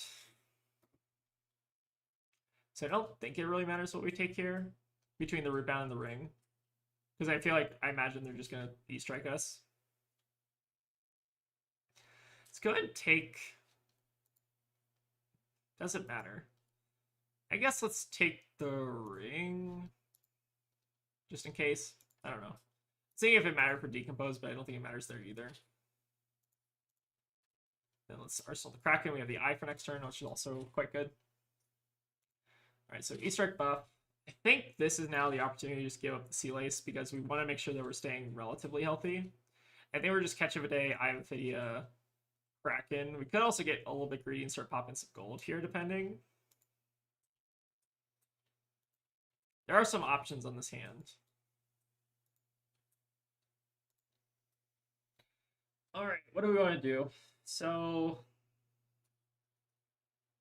Yeah, actually, I kind of have to think about this a little bit harder. I feel like the correct play is to just Catch of the Day plus take aim plus King Kraken and then opt with the Eye of Ophidia. There is also a line where we can like port side, not Catch of the Day, but we're refreshing our gold and threatening another gold on hit. But I kind of like just going for the Catch of the Day more. I think this has higher upside, especially into Verdants. Notably, they do have the Rootbound in Arsenal, so I feel like buffing here is like maybe a little bit more important. Let's keep the gold to tip there. So 4, they have 5 here, so they go to 9. 9 total block plus 11 here. We're at 15, so another D-React in hand would mean that we're not connecting. If they want to give us everything, basically. I think if that's worth it. This might be a little bit of a greedy hook. I think it's probably wrong. Yeah, I think the correct play here is to not hook. It's so close. I think if this was 16, I probably would have hooked it. But because like the breakpoints are super, like they can block functionally 4 here with the armor, plus a 3 block, plus a 4 block, and then that means that they're at 11, so 1 D-React would basically blow us out. So yeah, a bit awkward. We do get a Burn Bear out of them, so that's nice. So if they don't have like the D-React follow-up, but we're able to strip another card here, I think we could be in pretty good shape. They are at 6, though.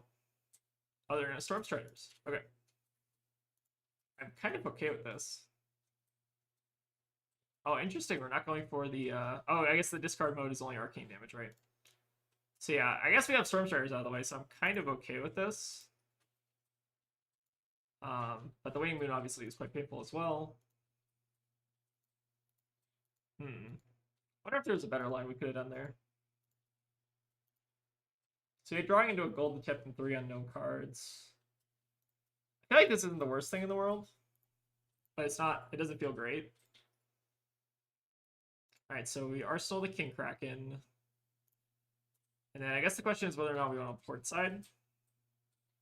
Port side does mean that we get to threaten hook again. And we're technically, if we draw a red, we're not even in that bad shape. So I think we're port siding here. Just to refresh the gold. Oh, a tie is a nice draw. Okay. Let's go. So we get to hook for free. We get the gold to tip. There was maybe actually merit to just like quivering there on the burn bear. I feel like they also saw a lot of burn bears this game. This was 1 burn bear, 2 burn bear, 3 burn bear, 4 burn bear. It's a lot of burn bears. I guess that does mean we're like kind of safer from it. Alright, Gauntlet plus Plow. Alright, if we get to rip a card here, that'd be great. But unfortunately, it looks like we're not. Although the hand is really awkward. So I'm curious to see what they actually go for. I feel like the correct answer is just Cadaverous. Yeah. Okay, so they are fully online now at this point. We have 1 3 oak in the deck. They cannot kill us on our turn. So I think the correct play is what we're going to try to do to win this game. Is I think we need to block with the drill shot. We drop to 5. And then we need to just crack gold until we try to hit stuff. I think that's the play.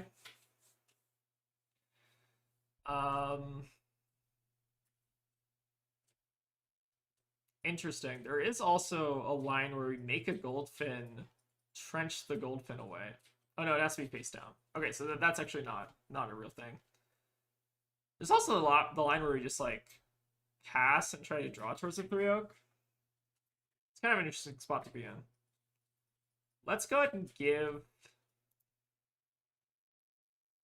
I guess the question is like whether or not we want to die now or die later. I think I would rather take my chances now. Alright, start cracking gold. Alright, Codex of Bloodrot. It's kind of a bad draw. Alright, let's keep drawing towards our 3 oak. Cracking our gold.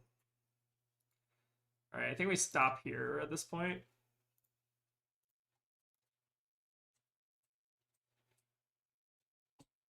So we do force an arsenal here. We have a little bit of armor to work with, but not much. And I think we're just going to slap the hook on whatever at this point, because we're basically dead. I'm trying to think what went wrong this game. And maybe what went wrong is we just kind of didn't see our power. Like, we didn't resolve a Codex, we saw 1 3 oak. But we did see our big harpoon, so I guess it wasn't that bad of a draw. Alright, so Heartbeat's definitely annoying. I feel like we're not completely out of this just because like Stormstriders is gone. But it doesn't feel great, obviously. Alright, now I think we are like actually dead, right? Because this comes in for 4, we can block 2. Yeah, so that's game. Good game. Yeah, I'm trying to think if there's something we could have. That was a pretty close one, actually. Oh yeah, it's coming in for 3. Interesting. I mean, it doesn't matter. Yeah. But anyways, I think that matchup is interesting. I'm kind of trying to see. Yeah, we'll give them a good game. I think. I'm trying to think what we did wrong in that matchup. Maybe just not seeing our power was what kind of killed us. I think the other 2 3 oaks are on the bottom. We saw Taya. Taya was not bad that one turn. I think you just need to kind of roll hot with the 3 oaks in this matchup is what I found. Codexes actually don't really help that much. So I think there are maybe some. The all red hand also was bad. I think we did like an all red hand with a King Shark, and that pretty early on was kind of rough. I think there's definitely some things that could have gone a little bit better for us in the game. All right, let's see if we can get another. It's always good to just think about like what exactly went wrong. All right, KO. So this is fatigue matchup. Let's go second still. We're bringing in all our stuff. We actually want drops also for this matchup. We want the riches. And then we're cutting, I think we cut 1 Loan Shark and then 2 Lace. Is that what we do? I think we do something like this. So most KOs, I think, or most RKOs, I guess is like the name they go by now. is this is like mostly just like a pile of D-Reacts. At least the most competitively viable ones I think are just a pile of D-Reacts. Right, hit up Scabs, that's fine. Our hand block's pretty good, and like we don't really care about a ton of these cards. So I'd say overall, not actually that bad. We do kind of have to block here. So I guess in this case, what is the best block? But we could actually just block the one and then try to take more damage off the second thing. I guess that doesn't really make sense. Let's just block 6 here. Block 6 like this, hold on the harpoon in case we need it.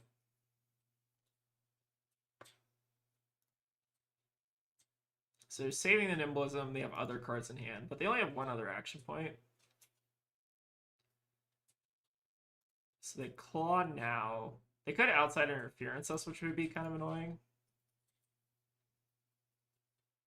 But like we're leaking damage kind of regardless.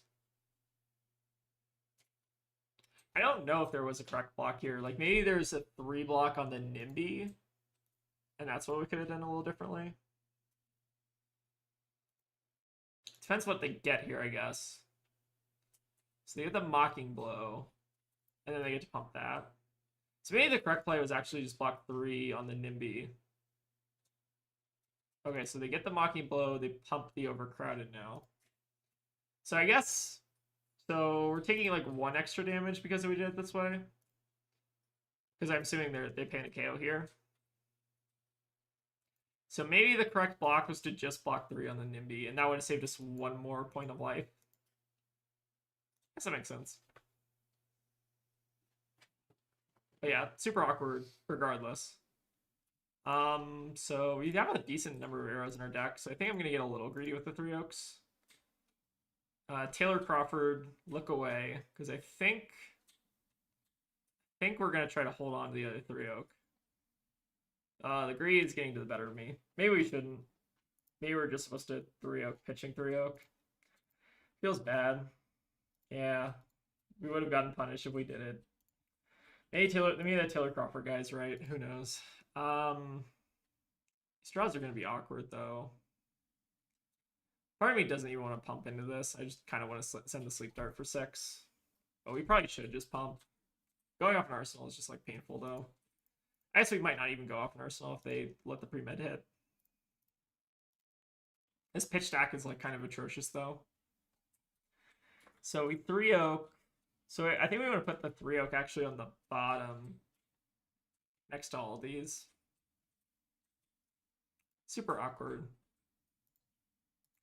Maybe there's also merit to making Goldfin there, but Goldfin's like one less damage.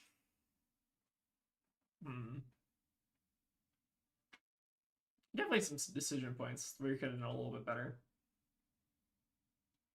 I think the Scab's roll was also like actually kind of bad for us. They say a hand that was like really able to use it. And they're also going to get to 1 card Mocking Blows next turn. We get armor out of them though here. I'm like kind of okay with that.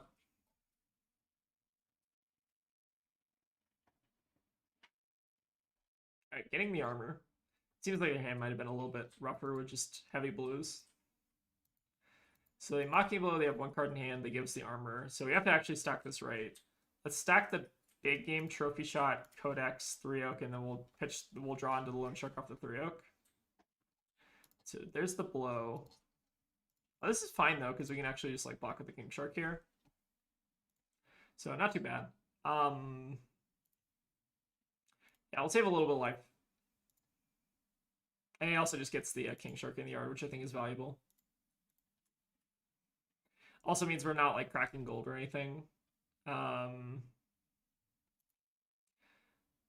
think we're not cycling the port side here either, just to not get greedy. King Kraken is great ponder. Actually, these are both kind of fine. Let's leave those on top. I want to make sure we're at least getting a blue with our Kraken, and we've not seen a ton of buffs yet. So Codex. So what is their graveyard looking like? They do have the Overcrowded we have to be careful about later on. But yeah, here we'll just send the King Shark, Kraken next turn. They do have the Vigor set up still, and then 1 unknown card in Arsenal. Yeah, interesting spot to be.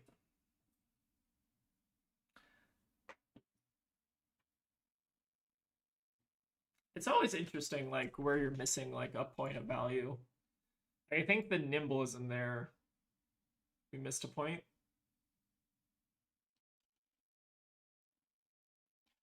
Or sorry, the NIMBY we missed a point on.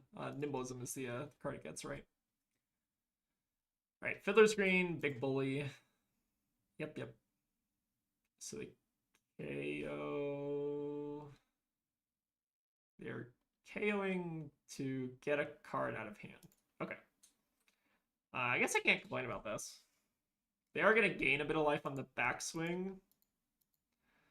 But I kind of prefer that to them like actually playing out a threat. So Maze is actually kind of okay with us. All right, just some booze. I guess they can claw here if they want. My claw is only coming in for 2. To me, not super high value, but they're gonna do it anyways. Makes sense. I think here we're actually just like pitching a King Shark, arsenaling King Shark. Could also get our block value in and use our Tunic instead. It's tempting, but I do kind of like the idea of leaving a King Shark in the deck, especially since we have a 3-oak kind of pitched. Kind of, not really. Let's get rid of the King Shark. I think it's fine. It's a little awkward, but I think saving the 2 health might matter more than leaving the card in the deck. All right, so let's hook. Pitch our riches, get that going early. Pull our Tunic, send it with the Kraken. We have to set up a King Shark next turn, so that's good. We're threatening the gold on hit, which is also nice. Not bad. I think King Shark is, in general, a bit better in this matchup than Kraken, but I think you just have to run both because they're still running effects like Nimblism. What's the other card that they run? They're running Booze. There are a couple like non-attacks that you can kind of snipe with this. But yeah, this deck is kind of just a D-React pile. Or a block pile also, I guess, if you want to count that as well. All right, E-Strike plus a CNC. All right, so this isn't that bad. So they're probably just like E-Strike us. Or send CNC, E-Strike, whatever. Yes, it doesn't matter. We do at least get the gold on hit there, which is important. All right, this hand does not block a CNC very well. That's not very exciting. All right, so they go again. That's fine. So what is our block here? Theoretically, we could just let the CNC hit. But I obviously don't like that. Is there merit to just giving up the sea lice at this point? So I see 2 potential blocks. The first potential block is we go 4 armor. We lose Tunic forever. That feels bad. And then we lose the take game and we send 13. I feel like the better block might just be this, which like sucks. But there's not much better. The alternative is to no block. We lose the King Shark. And that also is pretty rough because it means next turn we're just sending Goldfin. Is Goldfin that bad though? Hold on. We take 6 here. Let me give him a thinking. All right, so we take 6 here. We lose this. We then take aim, load the Goldfin, pitch to Hammerhead. So we're sending 13 on the back. All right, no, it's 12, right? 3 plus 3 plus 6, yeah, so it's 12. We're not threatening anything. I think I still just like this better. It stinks, but I think this is like just a better play. I don't know. This like also just feels really bad. Maybe our hand was just bad for this specific situation because if we had another 3 block here, what we could have done is we could have just like 3 block here. I feel like losing the Tunic is like too important to just be sending 3 damage off of. Like I feel like Tunic, especially in these like longer matchups, does a lot of work. I don't know. Not super like thrilled with this block, obviously. I think it's correct. Alright, so let's hope they don't have any blocks or D-Reacts here. We've actually not seen a ton of D-Reacts, right? seen the Fiddlers, but we're probably overdue for a D-React, so I would not be surprised if this got blocked out. But we're at least taking cards from hand, which is important.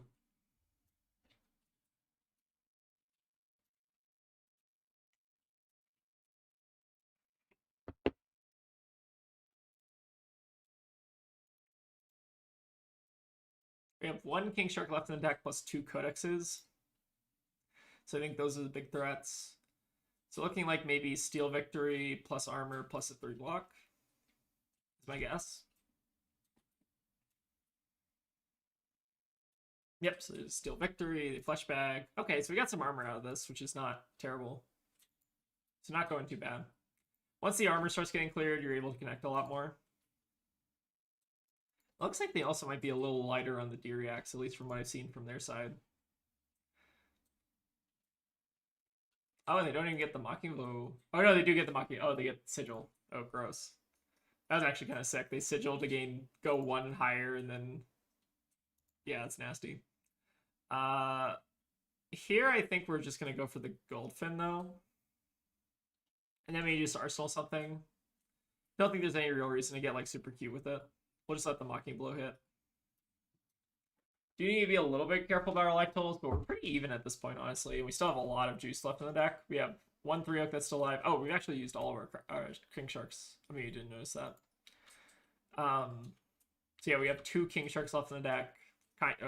In our codexes, basically. Let's go ahead and Marlin crack golds. Actually, I probably don't want to pitch the port side. Probably want to hold the port side. Let's actually pitch the yellow fin here because I may want to arsenal that. All right, now we just double drop the anchor, get double tapped. We'll then pitch the catch of the day, arsenal this. So that we're refreshing our gold next turn. Oh, sorry, we did not. Sorry, we did not make a gold, so we cannot do this. Although it's like, no, 12 is still like too easy to block. I think we're not hooking there. This isn't bad though. Like, if we get the strip cards out of their hand, tap them, it makes their vigor a lot less good. Like tapping KO is actually like really relevant. Is this like, I think this is the best hero out of Super Slam, right? At this point, I think Plays is getting there. Plays is like so close to being good. I know Rob's been cooking up some stuff with Pleiades. I still don't know what the solved list is going to look like. I feel like the fatigue-oriented, or like the fatigue value-oriented piles have been a lot harder for me to beat than like just the kind of like big crush, send something Pleiades, but I feel like both are still kind of dicey for this deck. It's interesting.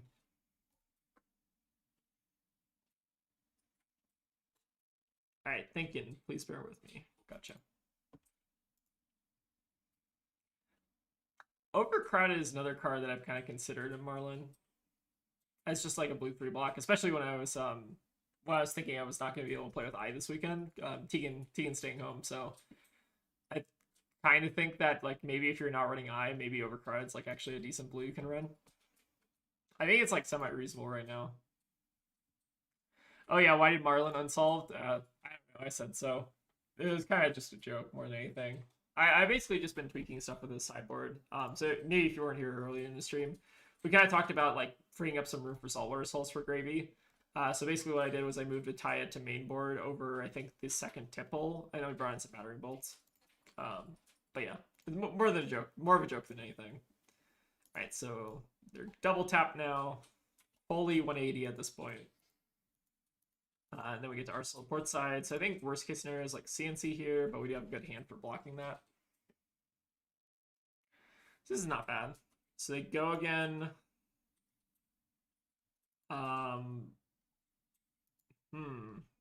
What is this signaling to me? I feel like this is signaling. So this is signaling up to 2 things. Either it's a Mocking Blow, and they're just going to get value out of that, or it's signaling that they have like a CNC, or it's signaling Claw.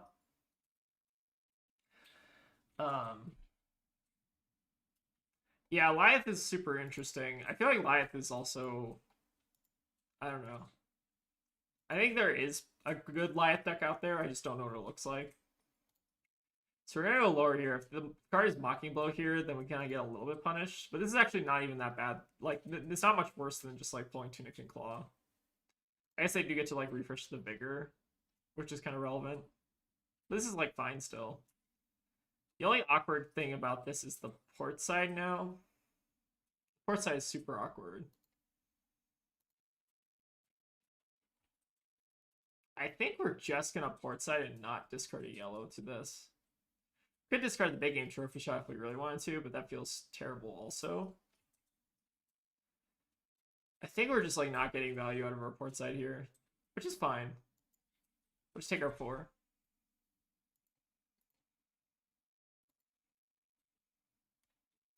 I think it kind of depends on what we're drawing off the trophy. So I guess here, we should actually start with the big game trophy shot first, right? Because we're always going to do this from Arsenal. So let's trophy shot first. And if we draw an arrow, then we can actually just not do this. Oh, 3 oak. Okay. I feel like we're kind of overdue. I don't think we pitched any Krakens, have we? I feel like in this scenario... Oh, no. Okay, no. I see what the line is. Okay. So this is the line. We discard the port side. Discard the port side exchange. Then we 3 oak. Then we port side load. So in this case, we catch of the day as well. And then if we need to discard the Goldfin, we're fine with that. If we need to load it, we're also fine with that. All right, so this is a scenario. This is a scenario where we discard. Okay, so this is perfect. All right, that was a little bit of a tricky hand. I think there's like a way you get punished there if you don't make a Goldfin and then you like don't draw an arrow. But fortunately we did draw our arrow here. And now we get to port side, which will refresh the gold, which is fantastic. So I think this actually works out quite well. So let's discard the Goldfin. Now we get to arsenal the gold to tip after this, which is really good. So yeah, we do this. We've made a gold this turn so we can gold baited hook. So yeah, this is perfect for us. I feel like that is a hand that you have to like play a lot of Marlin to actually like kind of navigate. But I think we navigated that well. I'm trying to think if there's anything better we could have done. But I feel like that was kind of ideal, right? Like we had outs in case we drew badly. We just ended up having like a pretty good arrow. I don't know if that was more lucky or if that was more me being good. Maybe a little mix of both. Yeah, RKO is like interesting because he's kind of just like a value pile. I typically don't like value piles like him a lot, but like I kind of understand the appeal. Right, there's Sync, which we're definitely overdue for. We've not seen our Ataya, I don't think either. Alright, double Sync is fine. So this is okay.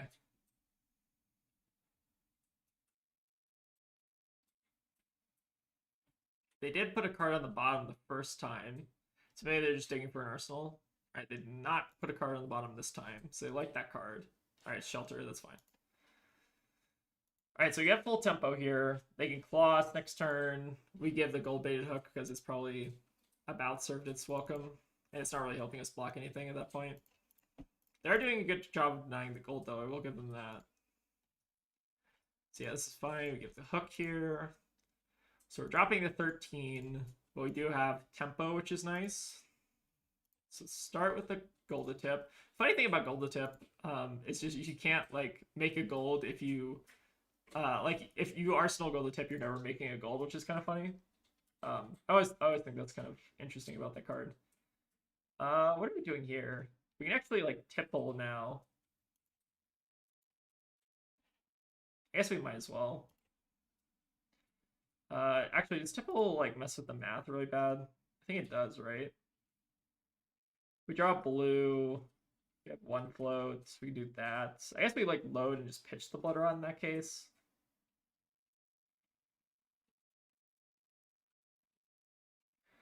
Yeah, the gambling line is also interesting. Let's actually go ahead. I think we're still tippling this. I don't know if it's correct. All right, Dre's sunken, so I guess we got rewarded. I don't know. I feel like there was a line there where you didn't have to risk that though.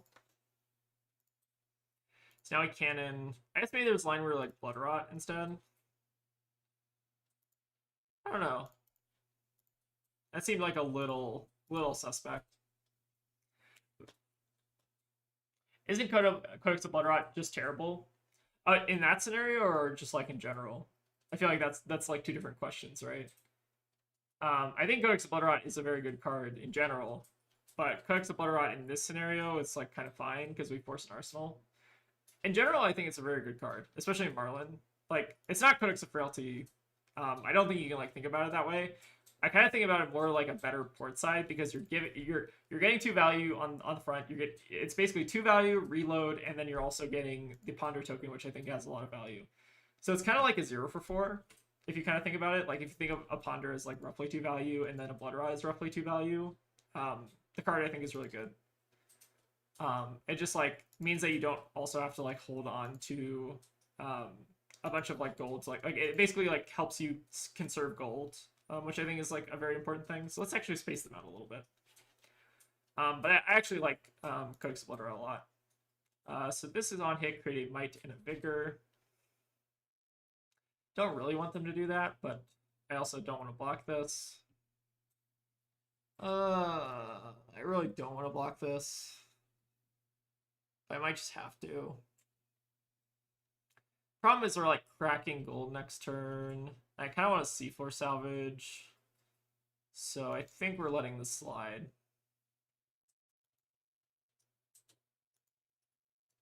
But yeah, Might and Vigor is obviously a little bit painful.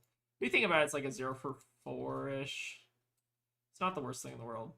Alright, let's go ahead and crack the gold. Ideally, I'd like to draw blue or yellow here, but if we don't, it's not the end of the world. Oh, Ataya is a nice draw. So we Arsenal Goldpin, we pump here, we refresh our gold with the seafloor, and then we tap and pre-med. This is perfect. Ideal set of draws here. I think we're almost at stack 2. What are we looking at here? I don't think they have any yellows. Yep, let's go and just turn over the gold to tip. Let's do the tap. But this is really good value for us. Denying the tap on KO is just like so good.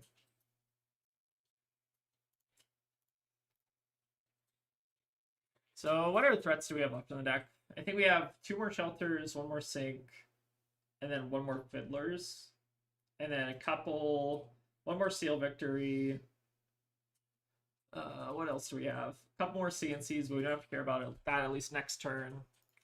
What do we have left in the deck? We have 1 3 oak, 2 codexes, a couple of buffs, a couple big arrows. We got some juice left in the tank. Yeah, it should be fine. Ataya might also end up doing a bit of work here. But yeah, I think we're in a good spot. The funny thing about Ataya into like Tunic decks is they can pull Tunic and just pay for it anyways if they want to. They do have to pay for this. Fortunately for us, I guess their Tunic wasn't up in this scenario, but in the abstract, like Tunic, if you can save it for Ataya, is quite good. Alright, so we get our Ponder. Codex is a nice target. This hand is kind of bad. I mean, I guess we can reveal to the strongest survive, or we can reveal 5. This hand is like kind of bad though. Could also what is the play with this hand? So we can take aim. So we block like, or no, sorry, we don't block this. We block like here. We can take aim, make a harpoon, gold the tip, use Tunic pitch, and then like just send like a undominated arrow. I think that's what this does. So yeah, we'll block 5 like here. We reveal greater power. To reveal that. And then we make the Goldfin Codex. So you can get back like a CNC or something. We get back. King Shark probably. This is fine. So you're getting the overcrowded back. I guess that also makes sense. So we discard the Goldfin in this scenario. Oh, they discarded Fiddler's Green, which is kind of funny. So I guess they get the 3 block there. It's still kind of rough.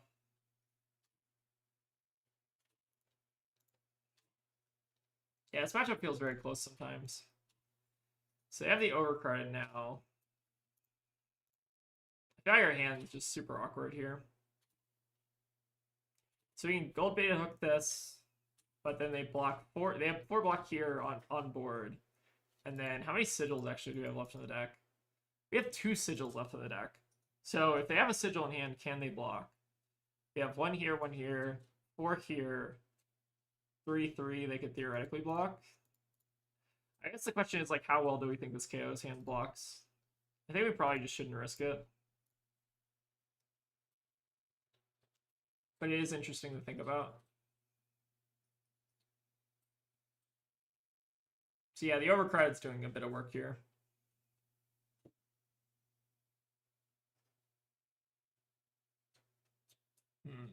This matchup is definitely tough. I guess we still have 1 3-0 left. We saw that 1 3-0 we pitched at the start of the game, right? So that is basically our stack then. So give us a CNC 2. Interesting.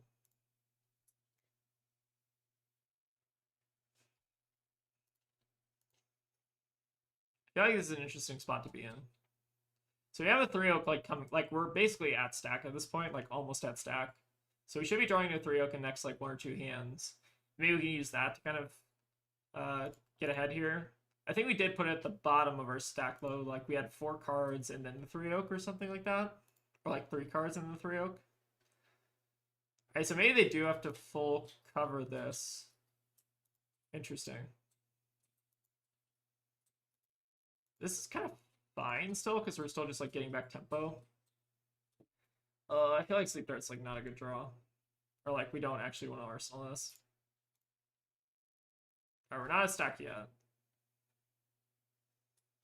So there's the NIMBY. So I guess the Might's not doing very much here. So they're always just like KOing into this, right? So we can theoretically go to 1 if we want. Alternatively, what's our play? So we can I feel like Sunken's just like value here. We can crack a gold, try to strip blues out of hand, but they still have like, I guess they have 1 more sink we still have to worry about. And I just want to like save my life total here a bit and just like block a little extra.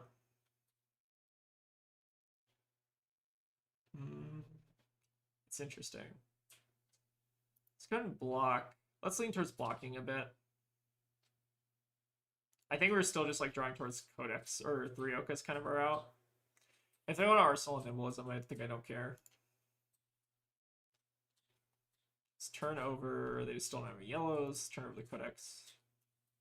I think it's an interesting decision. I don't know if that's correct. I feel like the way we win this game is by drawing back into our stack. Because like 3-oak is the way that we can like block a bit and then still end up sending a bunch of damage. Oh, and they do. I forgot one thing about the Might. So the Might does not actually get overwritten by the +6, so they're technically coming in for +7 here.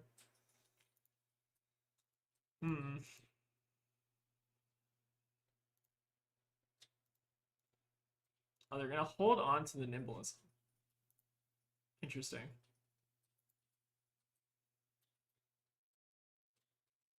Yeah, that makes sense. So let's... Well, I think we're definitely making a Goldfin here. Let's crack golds. If we draw into a red or a yellow or something, we just don't see floor here.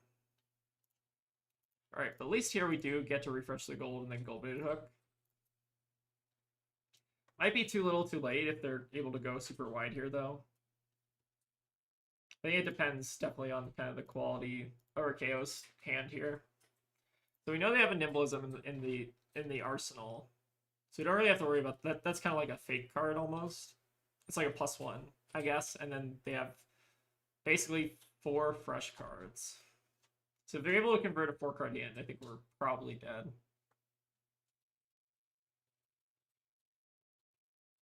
Yeah, maybe we weren't supposed to try to go to second cycle against KO. Maybe we were supposed to like hold on to the 3-oak or something, but I feel like it made sense at the time.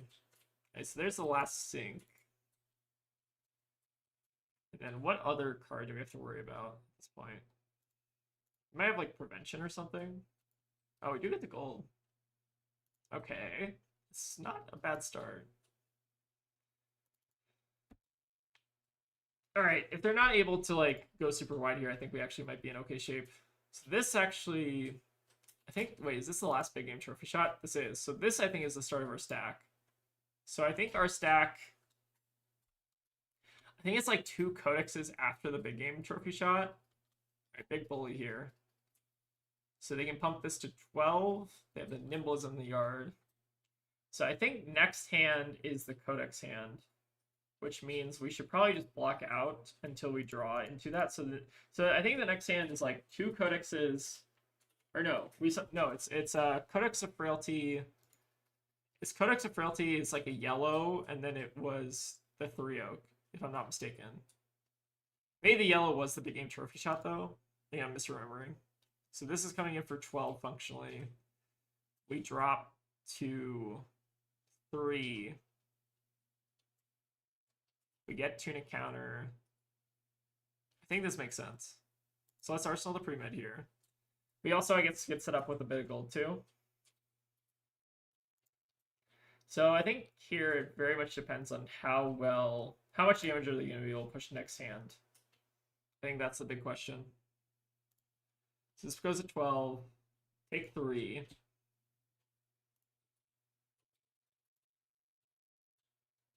Alright, we'll see what they got next hand. How many outsider interferences have we seen?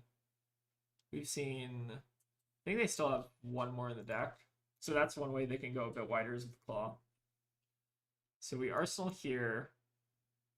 Hopefully we're able to block a bit and keep the next hand. So there's the loan shark actually. So nimblism here. It's close. I think if they just come in for 6, I think we're good. They come in for, or I guess they're not coming in for 6, right? Because they have the nimblism. So now we have to give 2 cards, which is like maybe Codex plus Loan Shark.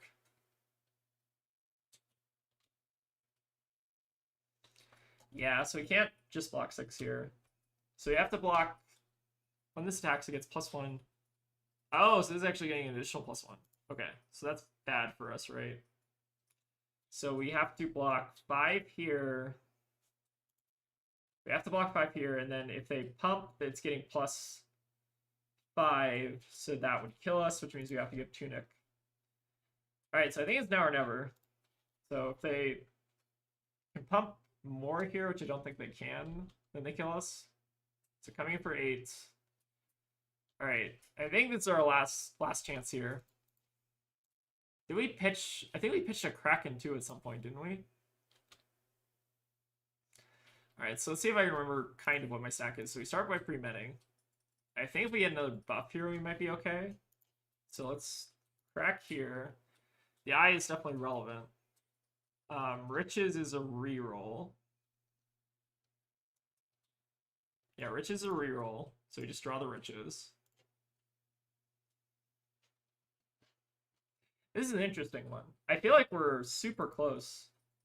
But maybe just too many pretty good value turns from them. I feel like our King Sharks maybe could have gotten a bit more value, like maybe that one turn where we ended up blocking with the King Shark, maybe that was wrong. I think there are lots of like micro decisions here we could have made a little differently. So Yellowfin, I feel like okay, how many more buffs do we actually have in the deck at this point? So we've used all our drops, we used all our golden tips, we've used all our pre-meds, all of our take games. I think we have catch of a day, or no, we have 1 catch of a day still.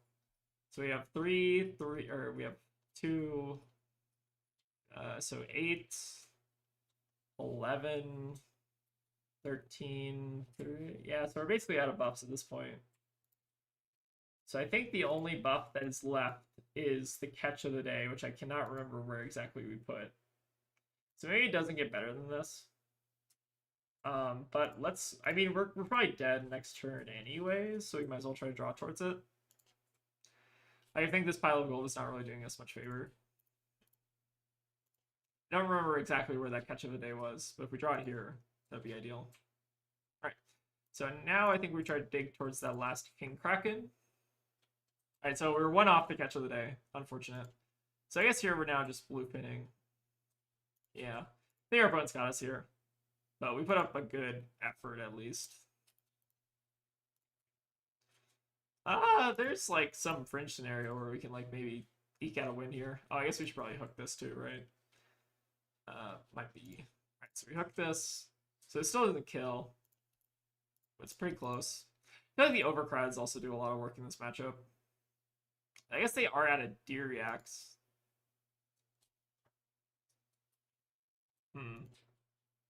Wonder if there's anything differently we could have done. What do we arsenal that one turn instead of the big game trophy shot? I think we arsenal the pre-med, right? Which I think makes sense. Block 9.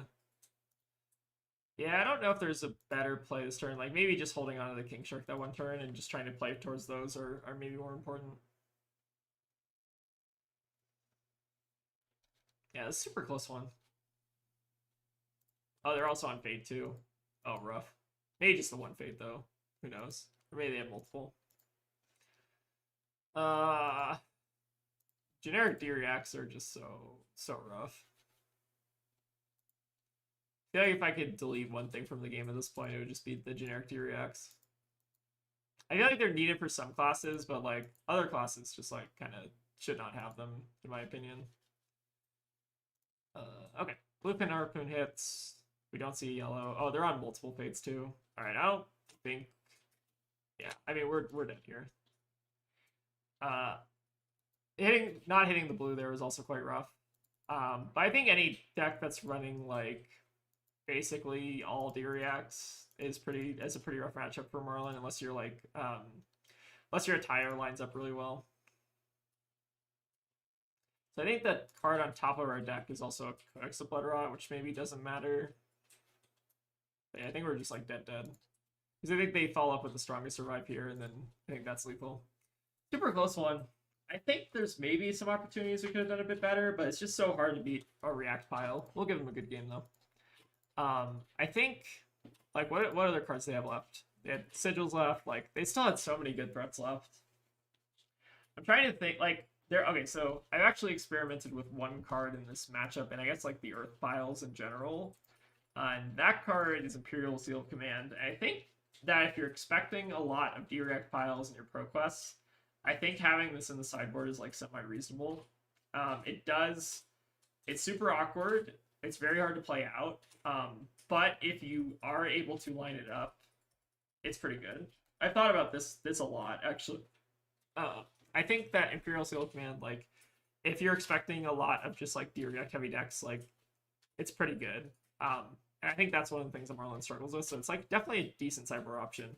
The only problem with this card is just like how clunky it is. Like you kind of have to play it off a go against source, which is the most awkward part. Yeah, it does feel like RKO. RKO kind of reminds me of just like a warrior in general, where he's just trying to like.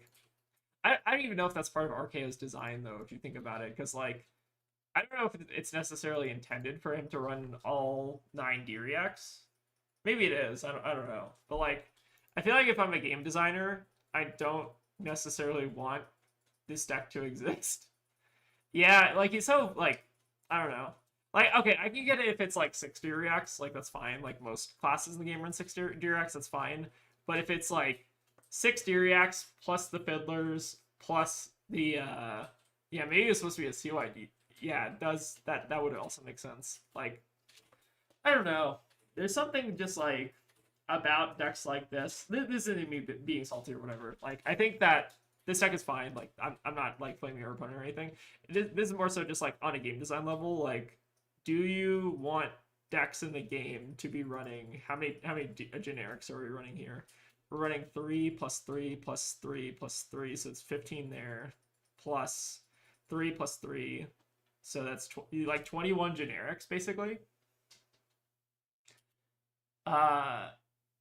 Yeah, the fiddlers against daggers are also quite nice. Like, I think it's like maybe just more emergent design than anything that like decks like this can exist, right? Because it's like I don't know if they intended decks to be like this. Like it kind of reminds me of Florian, but like Florian kind of like hoses this deck because it's an Earth hero, right?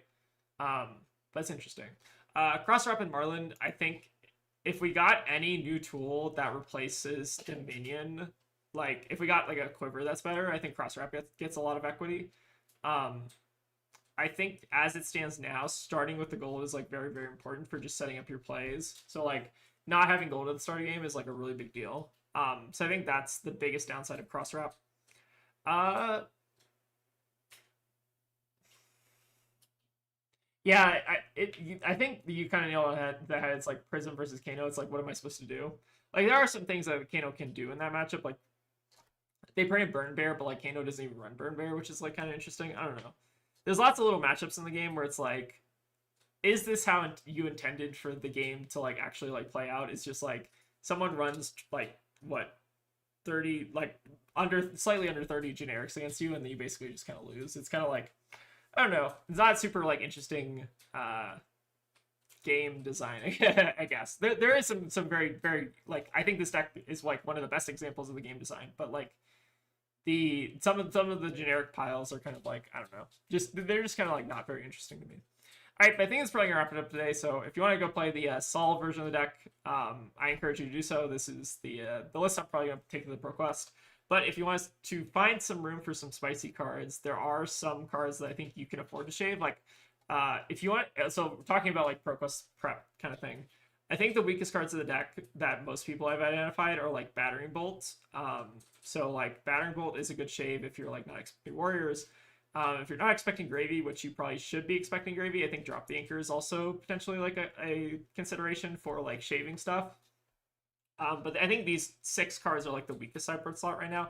I think everything else in the deck is like largely solved. Maybe some room in like the blue arrows and stuff, but for the most part, I think the experimentation really is in the sideboard at this point. I think Catch of the Day is just like an important card to just have in the deck. Like even if it doesn't line up all the time, it's still just like a blue 3 block. So it's kind of just like a decent like it's just decent if you get the chance to play it, and if you don't get the chance to play it, it's a blue 3 block, so you're not like that upset about it, right? But I think you have to kind of run Catch of the Day. Like you're not getting the like ignore the Go Fish part of it. It's basically just a blue 3 block +2, which I think is like a really good rate. So I think Catch of the Day is pretty important. All right. But I think it's gonna wrap it up today. So this is just some experimentation. We didn't even get to see the Salvar Swallows. I think these are for a very specific matchup, which is Gravy. I think you can also run these into Kasai to help clear the Bloodfall's Blade, like Centauri Sellsword tokens. I think that's kind of interesting. Off topic, but I've been playing the Fatigue Huntsman's U showcase recently, and the one overcrowd has been underwhelming. What is its use case, and should I replace it with a new Fable? That's an option if you wanted to just run. If you have the Fable, maybe that's an option. Overcrowded, the kind of use case for that card is you generally just like play it into decks where like they're making a lot of tokens like Ponder. Like the best use cases against like Codex of Frailty, right? So if your opponent codexes you and you can block with it overcrowded from Arsenal, that's like the best play pattern. I think you might have seen our KO opponent last game like do that. So I think that's like what overcrowded is typically for, is just getting like block value out of Codex of Frailty. But there are some decks like against Pleiades where it also gets a lot of value. Like if you overcrowd against Pleiades, they kind of just like, you can block basically like 6 or something, depending on like what the board state is. So overcrowded I think is a really good card right now, especially into Marlin, which is also very funny. But yeah, I think we'll try to see if we can get some games with the Swallows eventually at some point. Maybe we'll do that over recording or something. But I'm probably going to wrap it up there, so thank you all for joining in. But yeah, at this point, probably just wrap up the stream. If anyone has any questions before we go, they'll let me know. And yeah, I think if you want to go play the solved version of the list, I think it's a lot better. But yeah, thanks for stopping by. Feel free to work on my Fatigue Arachne deck. I've not looked at the deck since, so there's definitely some room for improvement there. All right. Yeah, but thank you all for stopping by, and I'll see y'all next time. Oh, my next PQ is on Sunday, so I will let you know how I do. I'll probably do like an after PQ report, but definitely trying to grind some PQs just to get some first Marlin points on the board. I think is what everyone's trying to grind for at this point. So yeah, that'll be a fun time. Going on Sunday, and yeah, that'll be exciting. The Unsolving, we did not actually play any of our sideboard tech, so that's funny. Yeah. The Unsolving did not go particularly well. Mainly because we just like didn't find any matchups where we actually got to run the swells, which is kind of funny. But yeah, Pseudo, don't tell chat this, but I'm probably just gonna play the 80 that we normally have and just see how that goes. Yeah. But thank you all for stopping by. Probably gonna stop talking now because my voice is starting to give. But appreciate y'all stopping by, and I'll let you know how the Marlin gameplay goes. Yep. So see y'all later. All right, let me turn it off. End stream.